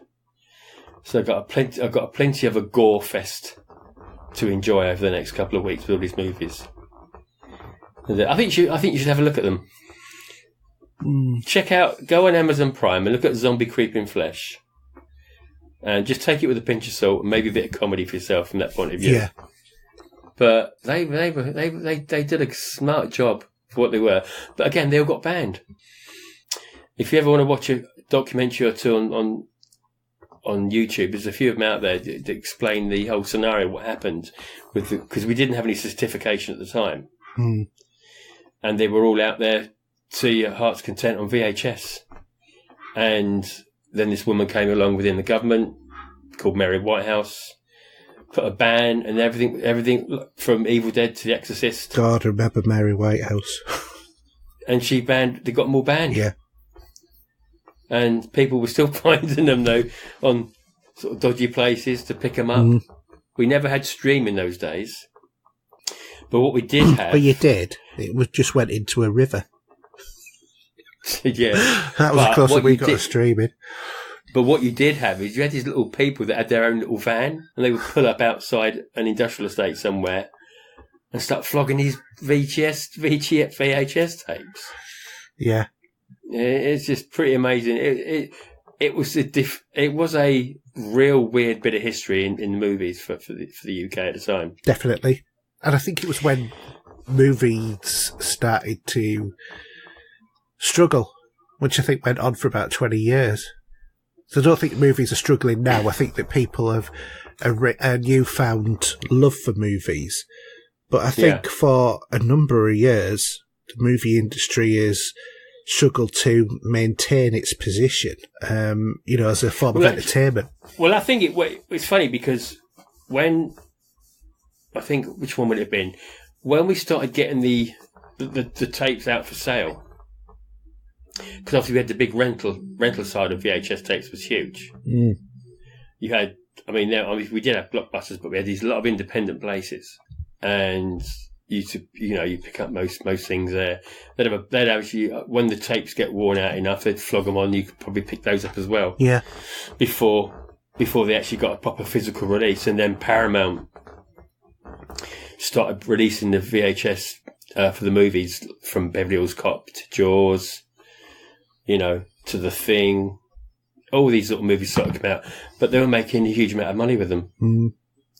And ironically, I've been looking on Twitter and on YouTube that they're making a bit of a comeback, believe it or not. What, VHS? People are picking up VHS tapes from all sorts of places and picking up players as well. Can't understand why. I think it's... nostalgia. It is. I think it is in a big way. I would say in the case of vinyl, that's slightly different. Vinyl, you have actually better quality than CD. Yeah, but ironically, then cassettes are coming back, which you wouldn't think, would you? No, I think that's probably something to do with Guardians of the Galaxy and stuff like that. Who knows? But it's odd. It really is odd. But with VHS tapes, I mean, you're getting some videos that are coming out now and released, and they're giving you these fake boxes that look like video cassettes as well, aren't they? So it's all coming back, going around in circles again, I think. Yeah, I think that there are some things like VHS which I'm very happy to keep in the past. Yeah. I much prefer the 4K sort of glorious pictures than, what we used to get. Well, it's funny because when I'm looking at these, because obviously I'm picking these up, some of these are coming to Blu-ray now, these movies. Yeah. And there's the odd one or two that's getting to 4K. But just for sheer getting five movies here for about 35 quid. Yeah. They're like £5 or £6 each on DVD. But some of them don't have the option for Blu-ray. Now, the company Arrow do a lot of weird stuff and all sorts of movies on there. And two of these are from Arrow. And they were probably a little bit more expensive. But if I I might just get back into this again. I'll probably pick a few of them up on Blu-ray. Yeah. So I picked up Suspiria on Blu-ray. It's even though it's the Blu-ray. It's an actually remastered. It was 4K mastered back to Blu-ray. Yeah. Even though it isn't 4K, I'm sure there may well be a 4K version out there, but the quality of that image is outstanding to watch on a 4K TV with a slight bump in the quality you're getting from the Xbox player. And when you're looking at these films that have been digitally remastered with all the extra gore and that thrown in there, they don't look bad, actually. They don't really look bad. Yeah. And I thought maybe it would give that, if you were going to get a bit of a DVD look to it might give you that feel of the old VHS tape a little bit. Maybe not the same quality, because the difference between DVD and VHS was quite a bit in its own way anyway. But no, it's just great. I'm just loving it. Oh, cool. Something different. Yeah. Just getting out of that.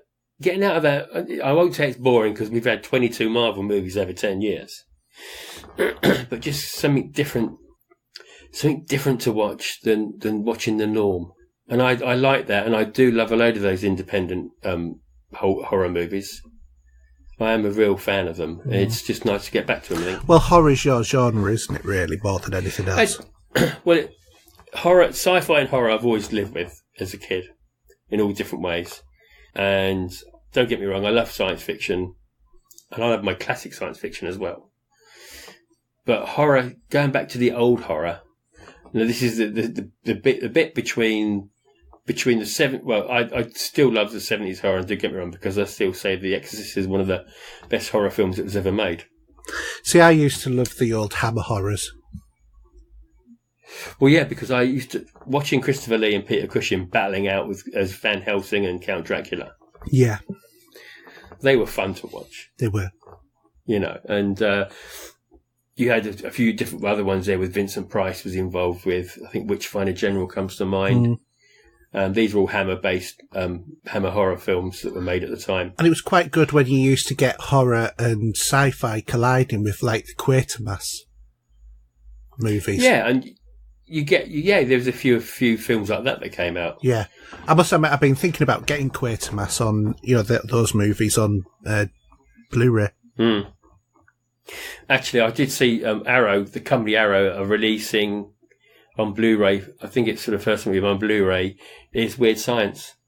Yeah, which I think I've seen it quite recently. Actually, somewhere. That was a classic of the day, but it should remain in the day now. I don't know. Anything with Kelly LeBrock in it works fine with me, mate. Didn't do it for me as much. Yeah, but anyway, back to normality. Yeah, that was Pikachu. Well, we haven't talked about the other one first. Oh, well, yeah, I don't know how far we're going to go into that. I don't want to go massively into it, so we're going to talk about Avengers Endgame. If you haven't seen it, there may be mild spoilers ahead. We won't tell the main ones, though. No, we won't tell the main ones, but there may be mild spoilers ahead. There's one particular thing that I've I've seen, after seeing a movie twice, I think that there's a line in there that is said that is more significant than anything else in that whole movie for going forward. But I'll come to that. So, in terms of it as a feel, I think that this really sets out the whole of the next phase of cinematic, the MCU,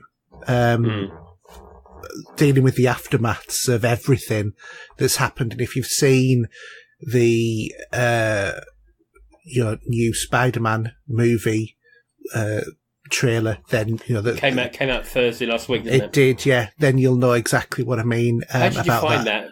Maybe quickly about that. Fantastic.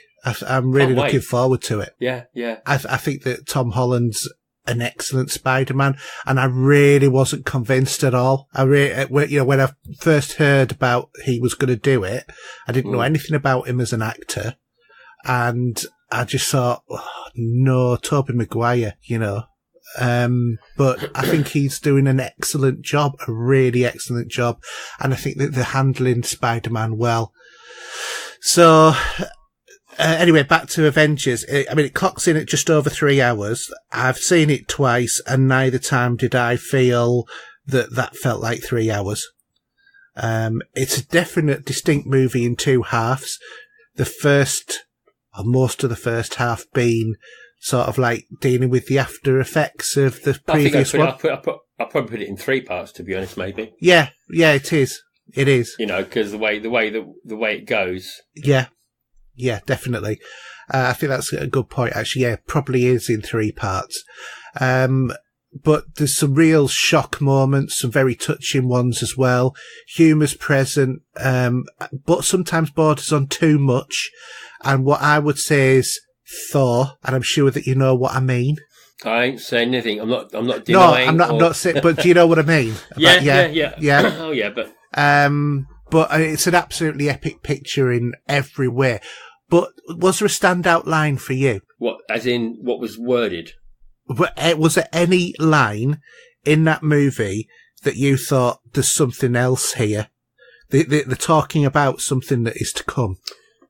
I can't really say without spoiling it. So we'll put the thing because we're allowed to talk about it now. It's been tweeted out. I mean, I don't think we should talk about. I don't think we should talk about the main part of what the happens. No, I'm not talking about that.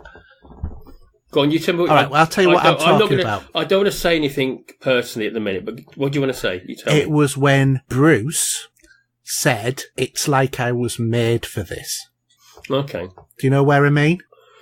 Well, I've only seen it once. You've seen it twice, so it's been a while since I've seen it now. So, can you think about where I mean in the movie now? No, you have to tell me off. You'd have to tell me off air. Oh, God, did you actually pay attention? Yes, but I saw that when it came out, mate. And that was ages ago now. It's only a couple of weeks. I know. But there was digesting that film. We need to watch it about 3 times. I picked this out from the first time I saw the movie. It was a standout line for me. Okay. It was when they were all, It was when they were all sat about talking about what they should do, and Banner said that. Oh, okay. Yeah. Right. Can you think of it where I mean now? Yeah, I know what you mean now, exactly. Yeah. And that to me was, I think that's going to be followed up. Well, without saying too much now, Disney have got little ways that this is going to branch out. Yeah. Where it's going to be TV and movie. Yes, it is, because they've set up, without saying too much, they've set up characters for their TV shows. Well, there's going to be a Loki TV show. There is going to be Scarlet Vision, which is evidently going to be Scarlet Witch and the Vision. Evidently. How? I'm not really sure. But there's ways they can do this. Yeah. If they go down the route, I'm thinking maybe... Well, if you've watched the Spider-Man trailer, I think it's quite obvious what avenue that they're going down, because it tells you in the trailer. We're talking on reels there after time at the minute, but okay. Yeah. It's difficult because we're trying, I'll tell you what, if anybody hasn't done it, skip forward about 30 seconds, start in, because we're going to spoil it now.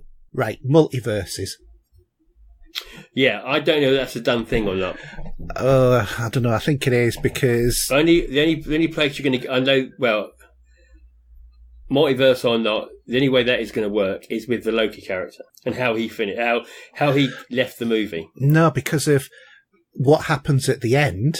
No, forget the end. How he left in the middle of the movie. Yes, that is how Disney are going to carry on his character. Yes, that is. Yeah, that's what I mean. That is. So that's how that will branch out. Now, whether or not that means that what he can get up to will be all sorts of mess, because it won't actually deter from what happened later in the film. No. Due to a timeline, maybe, or whatever. I don't know. Well, the Ancient One explained it, didn't she? If you think about it. Okay. She gave that explanation. That's she drew that line. I wouldn't say any more, but yeah, she did. Yeah. Anyway, we'll move on because we don't want to spoil it for people, and hopefully there's still people trying to get to see it. So yeah, well that's why we've given plenty of spoiler warnings, because we don't want people to spoil it. So if you've listened to this now, it's not like you weren't told. So anyway, moving on. Pokemon Detective Pikachu. So, this story is about Detective Harry Goodman, who goes on a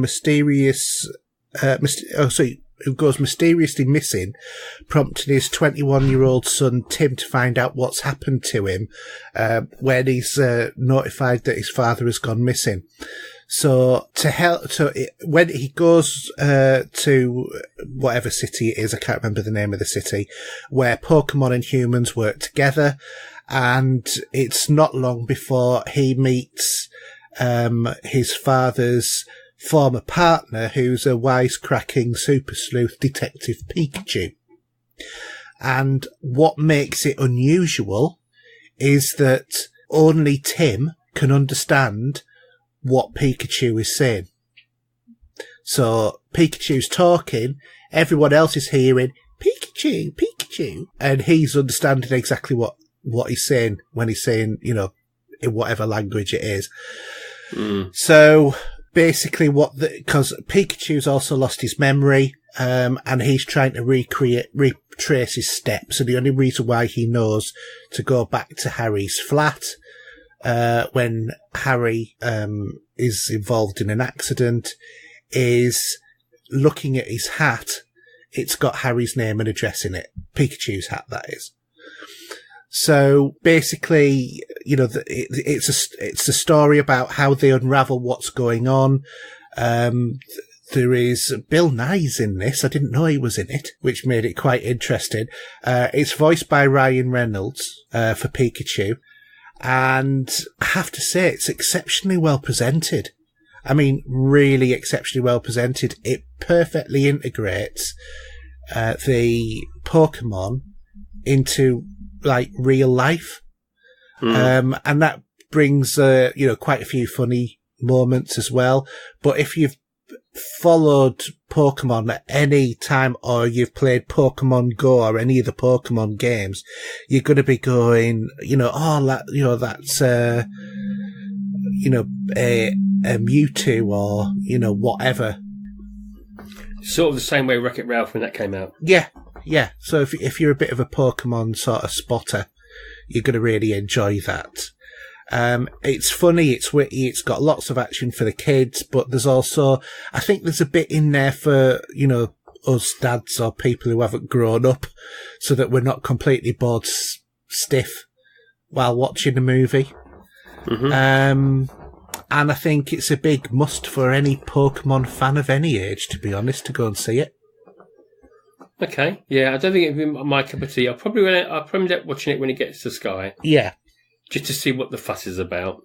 I mean, it's, it's not a great drama, but it's an enjoyable movie. I didn't look at my watch throughout it. I sat and watched it. It had that much of my attention. Yeah. Okay. There's something else I want to talk about quickly as well, actually. Go on, then.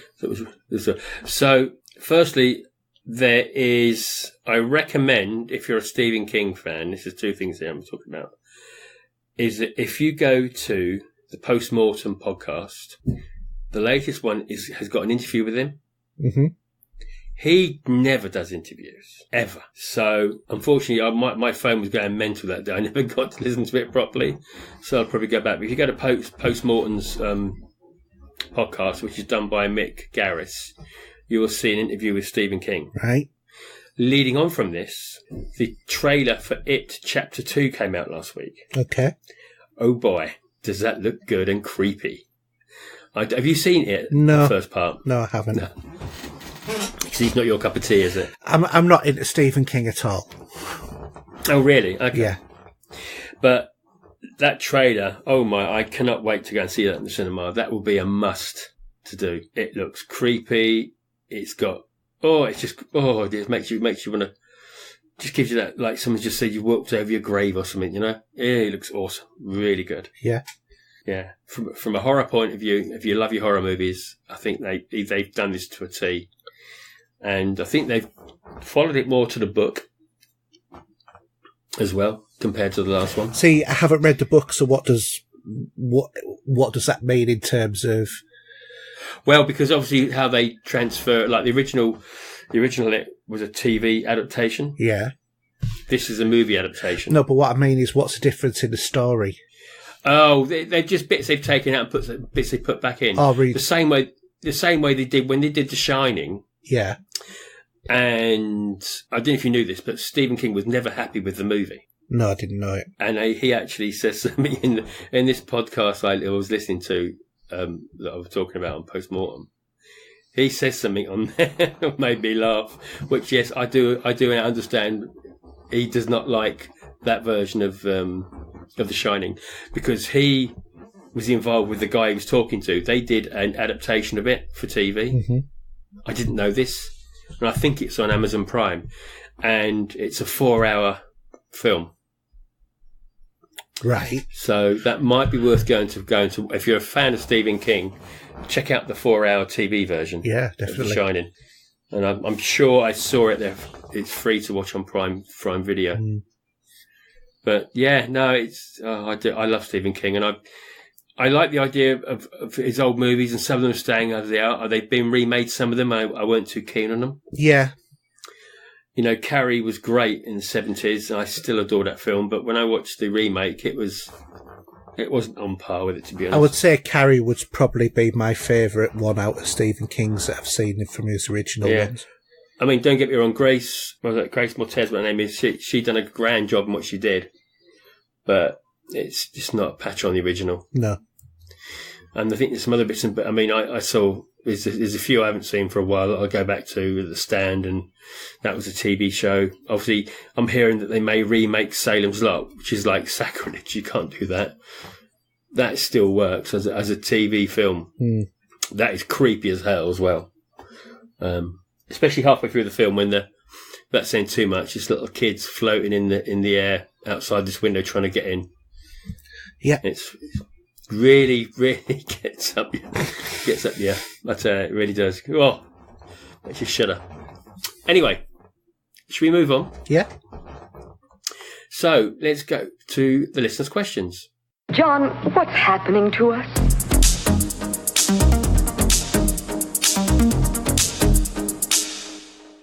Okay. So we'll start with Mark again as usual. He's got 2 questions for us. The first one is, what's the best game of the current generation? And I think I know what you're going to say. What do you think I'm going to say? I think you're going to say Assassin's Creed. Which one? The latest one. Odyssey. Yeah. For me, I would say it probably is, but I would say a lot of people will actually say The Witcher.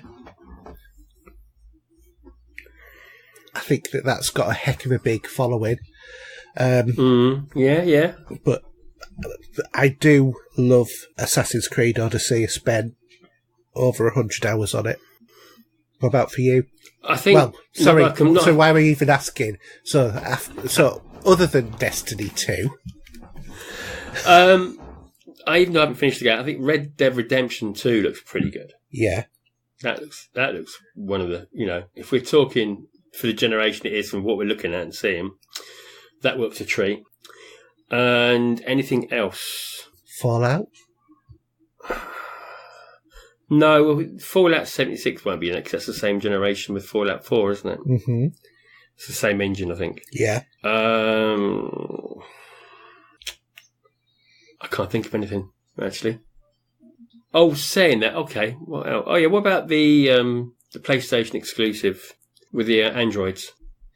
Detroit Become Human. Yeah. Because there are times when I'm blinking, thinking I'm not actually watching a real game. I'm not watching a game here. It looks real. Yeah, in terms of an accomplishment for visual looks, but that's only if you base a game on being best because of what it looks like. Yeah. I mean, I still think Red Dead Redemption 2's probably got the top of it at the minute. Yeah. And Destiny 2 is a little bit lower than that, maybe. It looks gorgeous still, don't get me wrong, and it plays a dream. It always will do at the moment. But thinking of something completely different, I think Red Dead Redemption 2 for me is one of the ones on top. Yeah. They've got the horse mechanics still right, the gunplay, it just works. Well, it is an impressive game. Oh, it is, and I haven't finished it, and But I think it's a game that hasn't done as well as it was anticipated it would. As I said, isn't there a lot of games like that of late? Yeah. They just all feel, don't know, really just, they may well have hit their mark where they need to, maybe for sales figures and everything else. I mean, Spider-Man, for example, I mean, how gorgeous does that look? And it plays pretty well as well, to be. I would say that would be one of the best games of this generation. I preferred it to God of War, definitely. Yeah, I think a lot of people might tell you off for that, but yeah, it's. Well, we're all entitled to our opinions. Oh yeah, no, I know. But I think there's a lot of people that really love God of War. Yeah, but I also thought, even though it was much shorter, Hellblade was one of my favourite games of this gen. As was. Well, it sort of straddled both generations, but Middle-earth Shadow of War. Not Shadow of War. Yeah. Shadows of Mordor. That I really enjoyed that game. And that was one that really, it was better on this generation rather than the previous. Yeah. True. So, do you want to move into this second question, which probably links in with this quite nicely? So, which gaming character will you never get bored of? Well, I'm going to say, as I'm starting playing the third one, I'm going to go Lara Croft. And I'm going to go Ezio Auditore. Okay. From Assassin's Creed 2, Brotherhood, and Revelations. If you like. I liked him as a character. I thought it was really cool. No, I did. I say I've got all the games still. But having said that, though, I also liked Alexius. Yeah. Right, I'm going to let you read this long question because I can't see it wearing all my glasses for some reason. And it's long and you don't want to have to read it all. No, because I can't be bothered. No, honestly. Yeah. Okay. So I really hate 30 FPS gaming. Oh, sorry, this is Paul Wilson. I really hate 30 FPS gaming. I much prefer 60 FPS. I found that most modern TVs have ultra smooth motion smoothing settings. Sometimes the effect on the screen when watching movies or TV is referred to as a soap opera effect, which we know because they suggested that you switch that off for Mission Impossible Fallout. But when switched on and playing games that run at less than 60 FPS, in particular 30 FPS games, and I find it makes the game look smooth just like in 60 FPS. It does, however, add some minor input lag, but it sure does make the games look better, in my opinion, and perfectly playable in my case. Have you ever tried 30 FPS games with the smooth motion setting enabled? On my Samsung, it works great and works pretty good on my Hisense TV as well. I'm not too sure because I'm not sure what the settings are for the OG actually for that. Well, I switched mine off. That sort of soap opera effect. I had to watch a YouTube video to find out how to minimise or switch off that effect. Well, I mean, I do swap with the LG. You've got with the different modes for your TV. So I normally have gaming on. That's what I normally have for when I'm gaming. Yeah, I have use different settings for different ones. I mean, to be honest, 60 FPS, is that really all that you want to game at? bit higher. Well, you see, I think it's okay. I think it's 60's fine for car racing. Don't you think more? I think anything that's fast moving, you want the best FPS possible. But with shooting games, you don't need it. Yeah, you do. Yeah, you do. It makes such a massive... Well, you see, I don't think on the Xbox you've got any games that are shooting games that are 60 frames per second. There isn't, is there? They're all at 30. They're all locked at 30. I think Doom might be 60. Destiny's definitely been locked for whatever reason. I have a feeling that Doom might be 60 FPS. I mean, we'll see more of this. I mean, on the PC side, you will know the difference because you can get that. I understand that. I can tell you now, playing Destiny on a PC with at least 60 FPS is a whole different ballgame to playing it on the Xbox. Probably is, yeah. It is so smooth, it is unbelievable. And when you're playing it on the Xbox, you don't really that much notice the jagginess, but wow, it makes a difference. Yeah. Yeah. And, I agree. If you can get 60 FPS or higher, it's always preferable. Right. Just going back to the soap opera effect. Yeah. For LG, it's called True Motion. Yes. So switch that off.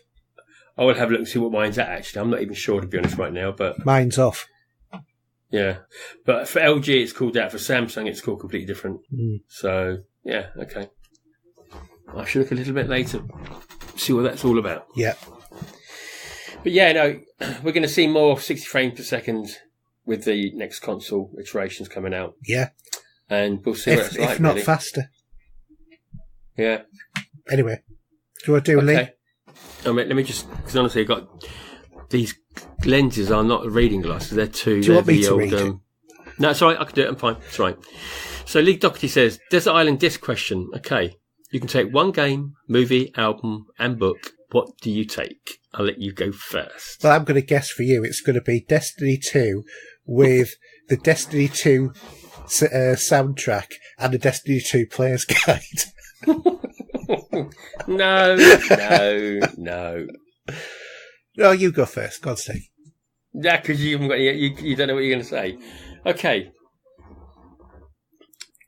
Take one game. I would probably take Destiny because it's a game that if I took a single player game, I'd get pretty bored of it pretty quickly. So again, we're assuming that we've got a little box there that takes the internet to a little box on the island. Yeah, we'll have the caveat of it might be Desert Island disc, but you've got a satellite modem that gives you internet connection to the outside world. Book. I'm going to say Jaws, Peter Benchley. Okay. Mm-hmm. Album, I'm going to say Jeff Wayne's War of the Worlds. Okay. Now, movie's a difficult question because is this a box set or not? No, it's one movie. It's going to be literally one disc, yeah, in a box. Yes. No trilogies. No, one movie. Just one movie. That is difficult. Now, we've had this question before where we've taken box sets, which gets out very easy. Yeah, let's do it the hard way. No. We're going to stick it to one movie on this case. Come on. We're going to do this. Yeah, you're doing your list. Just don't tell me to come on. I'm waiting for you. Okay, right. So, I've done the game. Destiny, album, Jeff Wayne's War of the Worlds. Book, Jaws by Peter Benchley. And the movie... I'm going to say Blade Runner. I knew you were going to say Blade Runner. I'd have bet my mortgage on it. It was either that or I might have gone Star Trek The Motion Picture. I was really close to saying that just of late, but it can change in the blink of an eye. Anyway, yes, that's me. What about you then? Okay. Gaming-wise, I'm going to say... Elite Dangerous. Yeah, I'll get you with that. That's fine. That's because there's that keep you busy. Yeah, with what is it, 8 billion locations in the game. That might keep me going for a while. Your book. Can I go for your book? Go on then. Hitchhiker's Guide to the Galaxy. Yeah. Okay. Music. I don't know with you. That's a difficult question. Imagine no, it isn't a difficult question. It's going to be a Queen album, isn't it? Maybe. Which one? probably a kind of Flash. magic. Okay. Which is kicking by my feet as we speak. I can see it there. Okay. So, what one single disc of a movie are you going to take? Which episode of Star Wars is it going to be? It's going to be Empire Strikes Back? Star Trek II, The Wrath of Khan. Okay. Good call. Yeah, I would definitely want to take that. Would it be the director's cut? It'd be the longest frigging version possible. Which I think the director's cut's the longest one, Yeah. isn't it? Just put the bits back in. I'm surprised you weren't going to go for a movie that's going to be really long. Like maybe when Endgame comes out. Well, actually saying that, I mean, I was tweeting about this just today, and I was. It's a mad world, and that's nearly 2 hours 40 minutes. I think that is classic old film.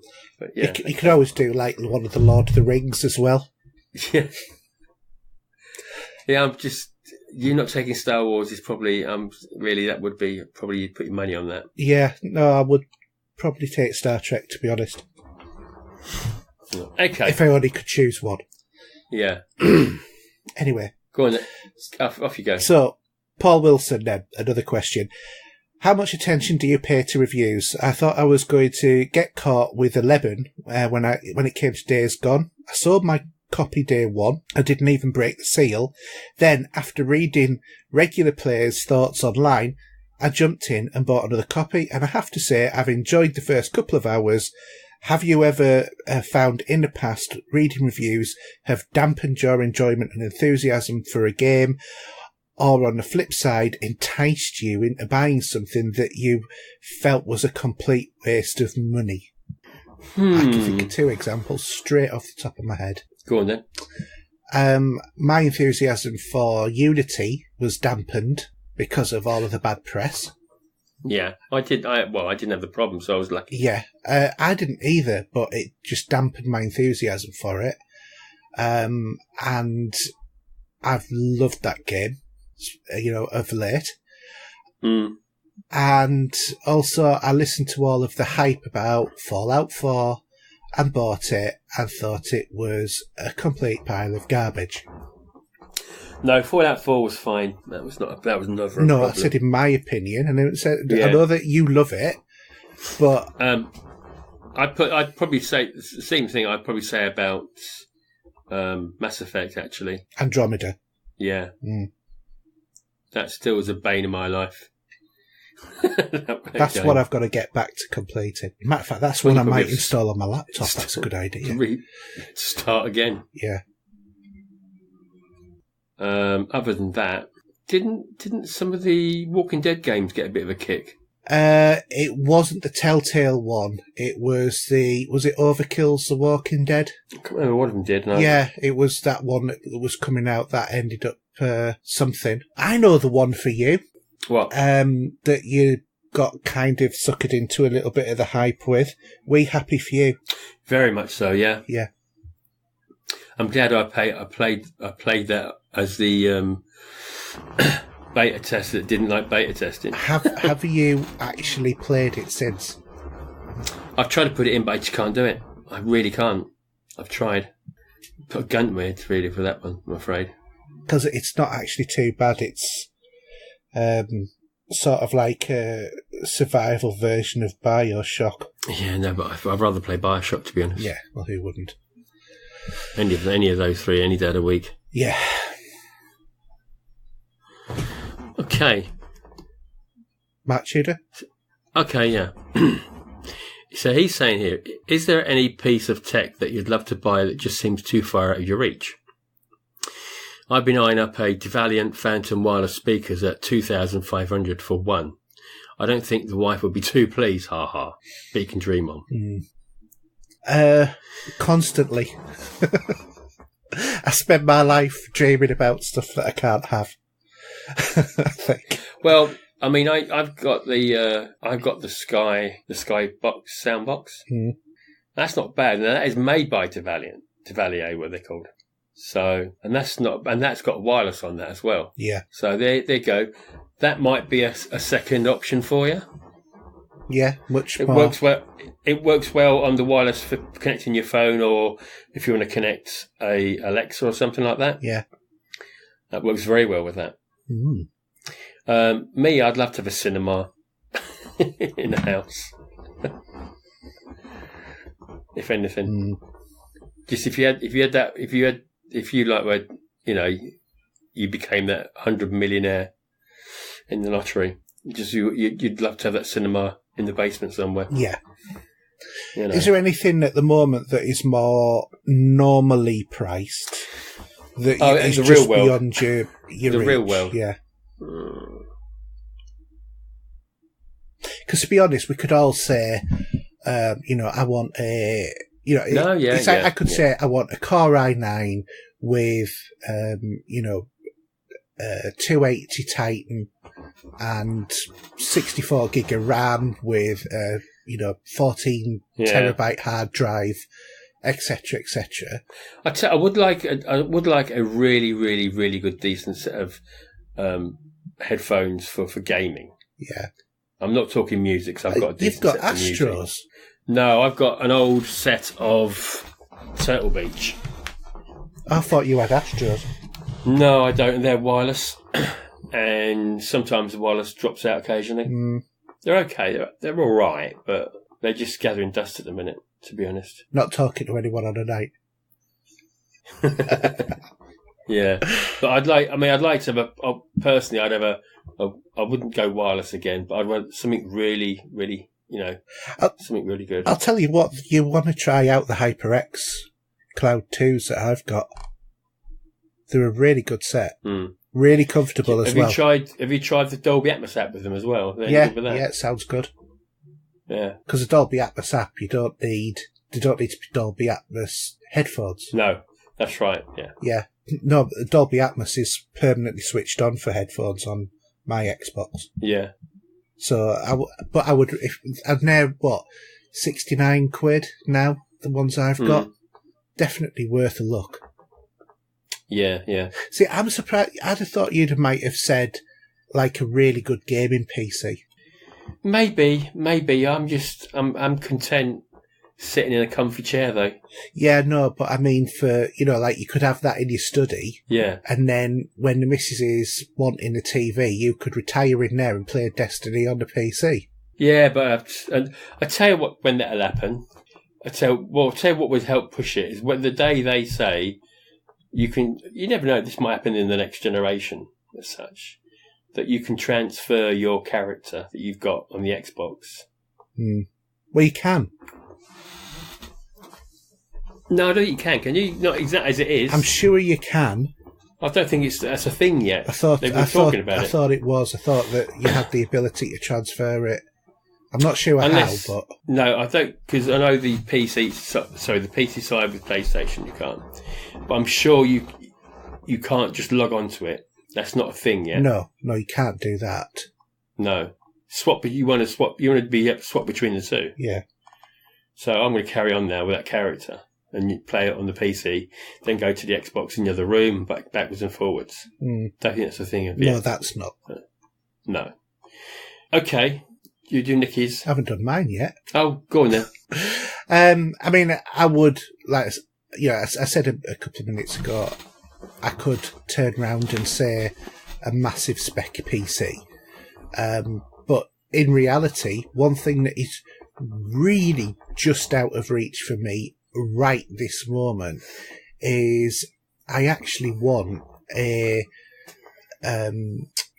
G-Sync monitor. Because that takes out all of the latency and stops screen tearing on PC games. Yeah.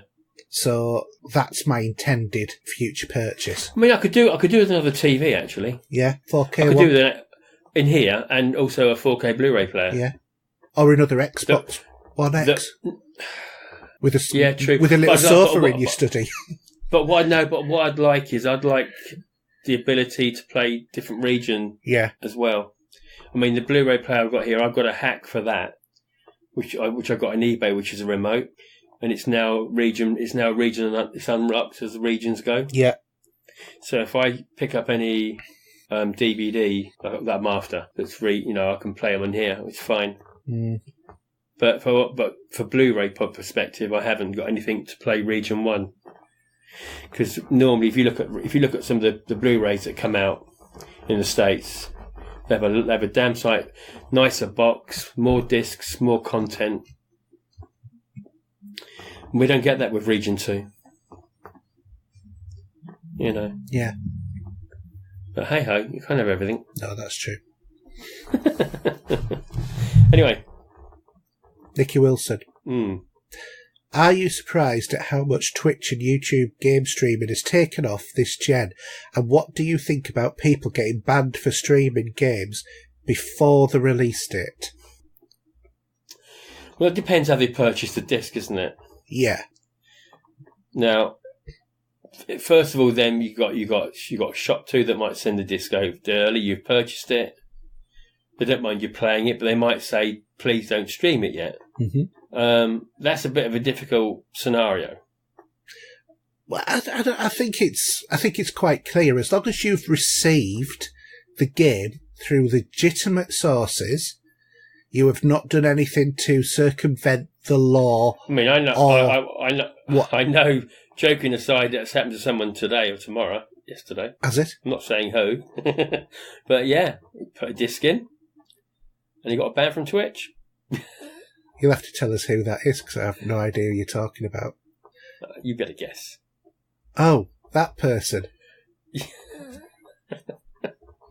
What, again? Anyhow, yeah, I saw it today.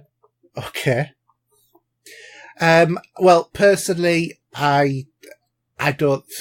If they've got the disc legitimately, what's the problem? Yeah, there shouldn't be a problem. It's not their fault they've been sent it early.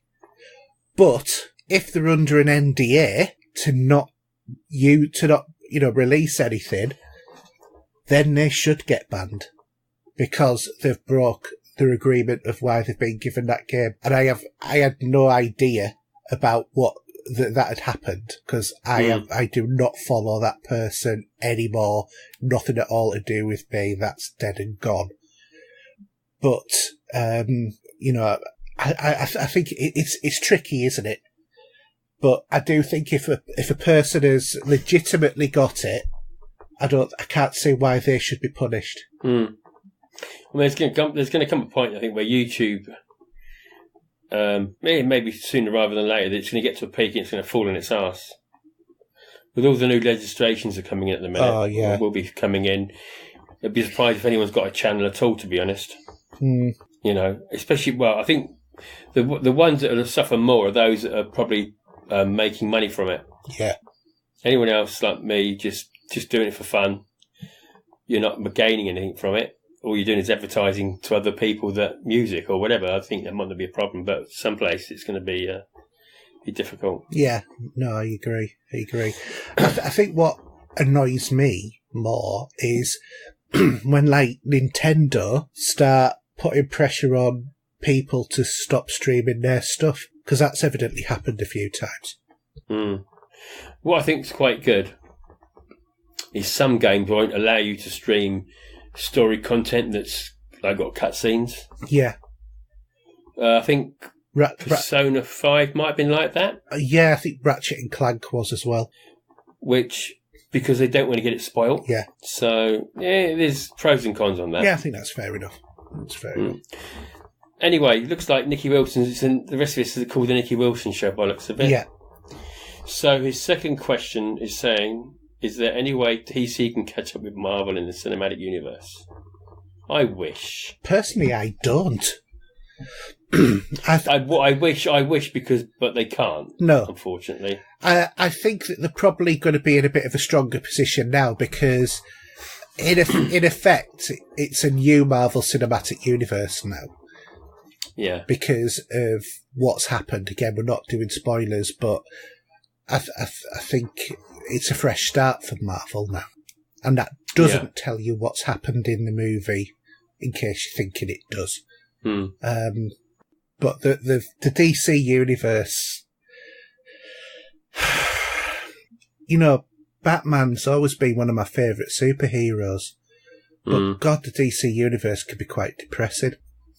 It's just, I don't know, they're just not as enjoyable movies. I don't know what it is. Yeah. It's not like the idea's not there. They had some good ideas. It's just the translation of them. I would like to see them catch up, but I'm not sure they will. They're too hit and miss. Yeah. Okay. I don't think there's much more I can really say because I would love DC to do it. I'd love them to actually come up and keep us all happy. Yeah. We've had different bits and pieces that have done that, but there's been a few roadblocks in the way. I'll tell you what I'm hoping for about the Marvel sort of like season 4 of their, or whatever it is, 4 of their MCU. I hope we get to see Captain Britain. That is a real character in the Marvel universe. Yeah, right. Well, why not? It's at the moment it's very American centric. Apart from, I'm just thinking of David Walliams and that. No, Little Britain. Sorry, I just come to my head. No, Captain Britain was a good superhero. Although not a famous one. But then again, I would say that Captain Britain, when I was growing up, was just as famous as Iron Man was. Yeah. But anyway. Should we do his last question? Okay. All right. So Nikki's last question is, what are some of the most disgusting movies you've ever seen? Mine are Hatchet 2 and I Spit on Your Grave. Well, I think he's more talking about I Spit on Your Grave, the remake, I think. Because he made a comment to someone that someone was asking me. This is the Draw One Last Breath podcast about. They asked me about my favourite video nasties, and I was talking about that. So he came up with he was talking off the tag of my question. He was talking about I Spit on Your Grave as the sequel. Mm-hmm. But I tell you, if you don't want to know about this, you can just finish the podcast now and say goodnight. But there's one scene, there's one part of the body that I think is so delicate, it really just makes me squirm. And it's not what you think I'm thinking. It's the eyes. Okay? God, yeah. Do you know what I mean? I do, yeah. So I see people trying to put, even if someone's trying to put one of those contact lenses on their eyes, I could never do it. Honestly, couldn't do it. Anyway, in the movie I watched Saturday night, which was Zombie 2, which is then known to us as Zombie Flesh Eaters. Okay. This was one of the original video nasties. And I've got the version I've got here is called the Extreme version, including material that was banned since 1983. Okay. And there's a scene where a woman, she's behind these slats of wood, and the zombies come through with their hands and grab her hair and her head, and they're pulling it towards her to want to eat her. And what you see a shard of wood sticking out, and it's getting closer and closer and closer, and you think, no, surely not. When I first saw this the first time back in the day, I couldn't believe it. The shard of wood goes in her eye, deep, and it twists and pops on the eye. It's gross. I mean, I watched it last night, and I was okay with it because I've seen it before. But the first time I saw that just made me want to sort of... It's like sucking a lemon. Do you know what I mean? Gave me that feel. Unbelievable. And there was another scene on another movie. Which one was it? I think it was Zombie Creeping Flesh the week before, where the zombie put his fist inside this woman's head from the mouth and popped her eyes out. It's just gross. Yeah, that sounds quite gross. It was literally his fist right in there, and just the whole head exploded outwards, Yeah. Oh, amazing. I don't think you're going to think like that, have you? Any sort of gross? Yeah, I can think of a couple of films that I've seen. Well, 3 immediately popped to mind. One of which was a Peter Jackson movie. Right. Which was Bad Taste. Oh, I remember that, yeah. Yeah, I just thought that was the perfect name for that movie. It was In Bad Taste. And then the last 2 that pop into mind are actually one's a sequel to the other. Okay. And that is The Human Centipede 1 and 2. Yeah, that's a difficult scenario to discuss, isn't it? Yeah, where the first one is about a mad doctor who Stitches, Yeah, I know. a man and two women. If anyone's going to eat their dinner now, please put it down. The Stitches, them together while they're alive, removes part of the kneecap so they can't stand, and the theory that this mad doctor has is that he feeds one of them, and then the bodily motions of the first one feeds the second one, because he has literally stitched their mouth to the backside of the person in front of them, and then the same again. And so on and so on. Yeah, and that's a human centipede, and it was one of those films. It was on Channel 4, I think it was, when I first saw it, or Film 4, one or the other. And I watched it, and at first it looked like it was like one of those sort of, like, teen horror movies sort of thing, because it's three women who are, go to this house when it's peeing it down, the car's brought down, or whatever it is, lame story that they've got. And this creepy guy answers the door, and you think that, he's going to hold them hostage or whatever, but no, he's actually a surgeon who does this. And it became morbid watching very quickly. Well, because some of these, sorry, go on. Some of those films that got banned in that video nasty era. Yeah. Some of them, they don't seem so bad now. No. And then again, it's a different sort of taste, I think, anyway, with horror movies of today. I don't think you do see the gore fest of what you saw then anyway. You don't see nothing like it. No, but I think the stories are a little bit more insidious now. In the 80s, it was done to shock. Now, it's done at a psychological level in a lot of movies. And then sometimes you don't class them as some of those you don't class as horror movies if you're going to get a label or something. Yeah, well, the Human Centipede is not like a conventional horror movie. When you think of horror movies, you think of Friday the 13th, Nightmare on Elm Street, stuff like that. This is more like a horrific psychological drama that borders on the horror movie. I tell you some more recent stuff. I mean, if you go back a bit still with David Cronenberg, and he did Scanners, for example. Yeah, that was quite. I would say it's disgusting, but it's very, very much grotesque of seeing a head explode in front of everyone on the table. Well, you think about it, RoboCop's like that. Well, I tell you what, my ex-missus always turned away. I remember taking her to see that, and the guy that he remembers halfway through the film from the guys that killed him. Yeah. And when he got covered in acid at the end. Yeah. And then the car ran over the body, and it just splattered all over, like liquid, all over the car bonnet, and every which way but loose, sort of thing. Well, I'm thinking about in RoboCop where when he shoots his arm off. Yeah, and I remember getting that on VHS and being sort of like so repulsed by it, and it was. But, oh really? Oh god! It literally made me feel sick. The whole thought of it, this shotgun hitting a hand at point blank range, and the hand liquefying. There wasn't any other way of describing it. It just liquefied and splattered in every direction. And I remember getting it and going, "What did they do there?" And I rewound it and I played it on slow motion. Yeah. And just seeing it, and you just saw the hand going in, disintegrating in front of you, and it was sort of like, wow, and I think I'm going to puke at the same time. Well, if you went back to I Spit on Your Grave, and I think, originally Nicky was, I'm sure he was talking about the remake. Yeah. But in the original movie, there's a scene where the girl, I don't know if you know the story of I Spit on Your Grave, basically, what it's about.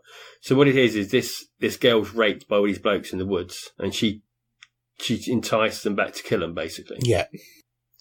So what the girl does, she entices one of them into a bath in her place, and she's really sort of trying to sort of turn him on a bit and that, and she's on her knees in the bath, he's sitting there flat in the bath as you would do normally, and then just outside of the bath is a towel, under the towel is a knife, and she takes his manhood off with a knife. And that's happened in real life to people as well. Yeah. Yeah, my mate, it makes my cross my legs, I tell you. Well, anything like that makes you cross your legs, doesn't it, really? Doesn't it? But ironically, then you got some stuff like in The Fly, which is downright just grotesque. Yeah, where pukes on the hand and it melts. Yeah, because obviously the flies have to disintegrate their prey. Well, yeah, before they suck up. That's how the fly yeah, eats. because flies don't have teeth or anything like that, so they just excrete a very corrosive acid and then suck it back up. And when he did it to his hand, and he just saw his fist just melt away on the hand. But that was a disgusting movie. That movie wouldn't have gone anywhere if it wasn't for the fact that it was deliberately designed to shock. Like the bit where he scratches his ear and it drops off, or where he's typing and his teeth fall out. Well, even the earlier bit when he's having that arm wrestle in the bar in the cafe or wherever it is. Yeah. And it's very quick when you blink when you see it, but when he wins, he actually moves his arm stays still, but when he moves his hand, the bone breaks and it pops out. Yeah. And then even something that's horror in a way, and I say it's one of the perfect films ever made from John Carpenter, is The Thing. Yeah. And when you're seeing, the guy's got a heart attack, and they're trying to do a chest with the electric shock, and the chest opens up with teeth, and he takes his arms off, and then the head, because it's just peels away and turns into a spider. It's just crazy. Yeah, it is.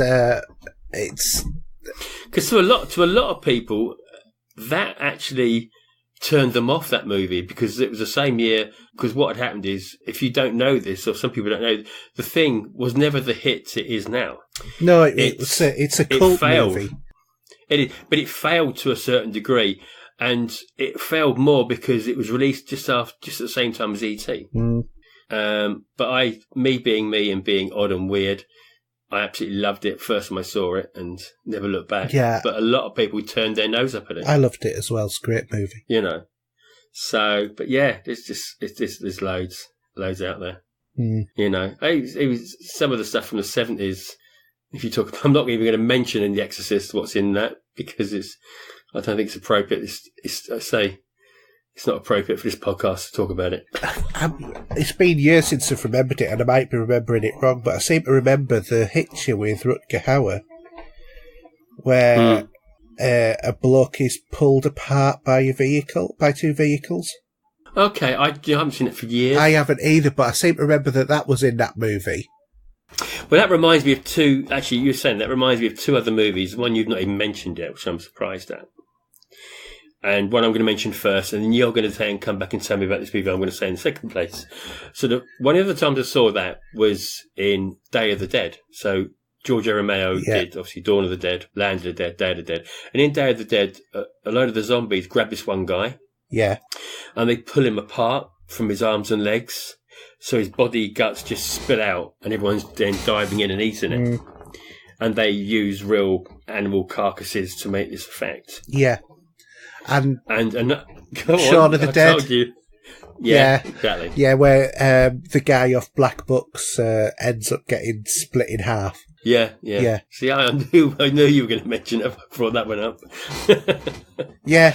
But yeah, there's loads. Yeah, but to me, I think that these things work best where you only see whatever for the fraction of a second, and the rest is done off screen, because I think, and not too gratuitous either, because I think that the effect that it has in your mind's eye is much worse than what they would ever show you on screen. Because that's suggestive, isn't it? Yeah, and I prefer that sort of stuff. Like the way that Alien is done, and Aliens. Mind you saying that, the chest busting scene in Alien. Yeah, but forget about that's grotesque, but fitting. But in terms of the actual assaults by the alien, that's done in very, quick flashes. and, like the smattering of blood going on a wall. It's not showing you really gratuitous stuff. I mean, some stuff you don't think to cure. I'll say it now. Grotesque, we say, but then it's suggested because he's going on. It's even in the Hannibal movies. Yeah. When he's there picking his brain and he's eating it. When he's cooking it, yeah. And feeding it to him. Yeah. Yeah, that was, That's just odd, isn't it? But it's just crazy. Well, it's the way our brains work because they can't detect pain. And you can slice away bits of it. It's true, yeah, I think. Yeah. I've never known it happen with somebody awake. I mean, but there you go.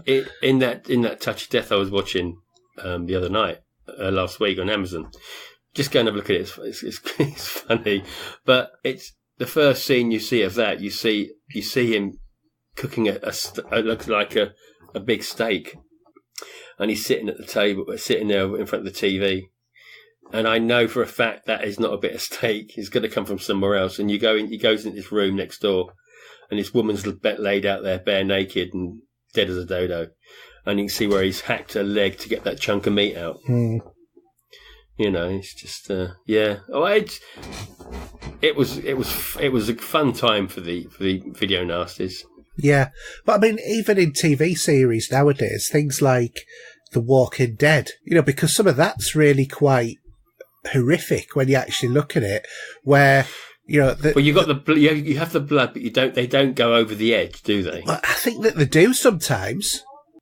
I can't remember if they ever did, to be honest. Not into the fact of... Now I've just been sitting watching these sort of movies. They've never got this close. I don't know. I think that they have, because certainly in the more recent series, because there's been bits where, the zombies have bitten and then moved backwards, and you can see the intestines and skin stretching before it rips and snaps.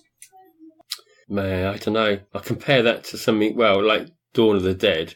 Obviously, there's a few different cuts to that movie. Yeah. And there's one cut there where you see a hatchet going through man's head, literally, from top to bottom. And there's even the point of the fact that you see them bite, and you see them pull that whole chunk of skin and flesh away completely. Yeah.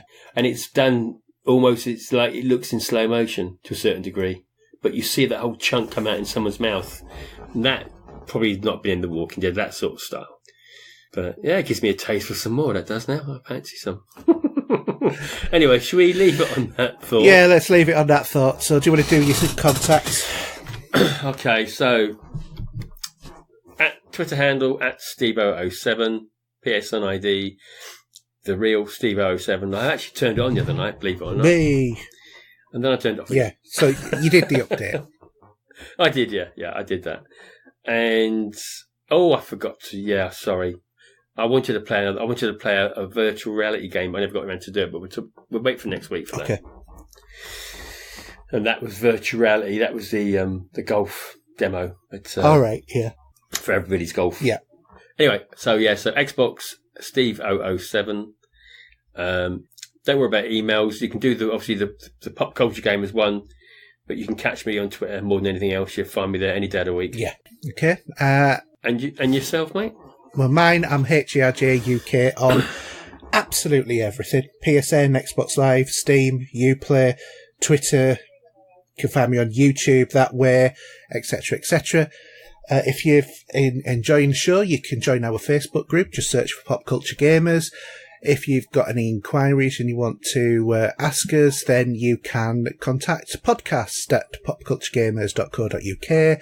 Our website is popculturegamers.podbean.com. You can also, if you want to support the show on Patreon, by going to Pop Culture Gamers there. Any donations to help us just pay for hosting would be greatly appreciated. You can listen to us on Podbean, iTunes, Spotify, or even your Echo device using our skill as well. And also, if you want to watch us play games, well, you can definitely watch me play games on twitch.tv/HERJUK. And that's a wrap. Number 46 in the bag. So all we need to say is now it's a good night from me. And it's a good night from him. Good night. Good night. You are about to witness history in the making.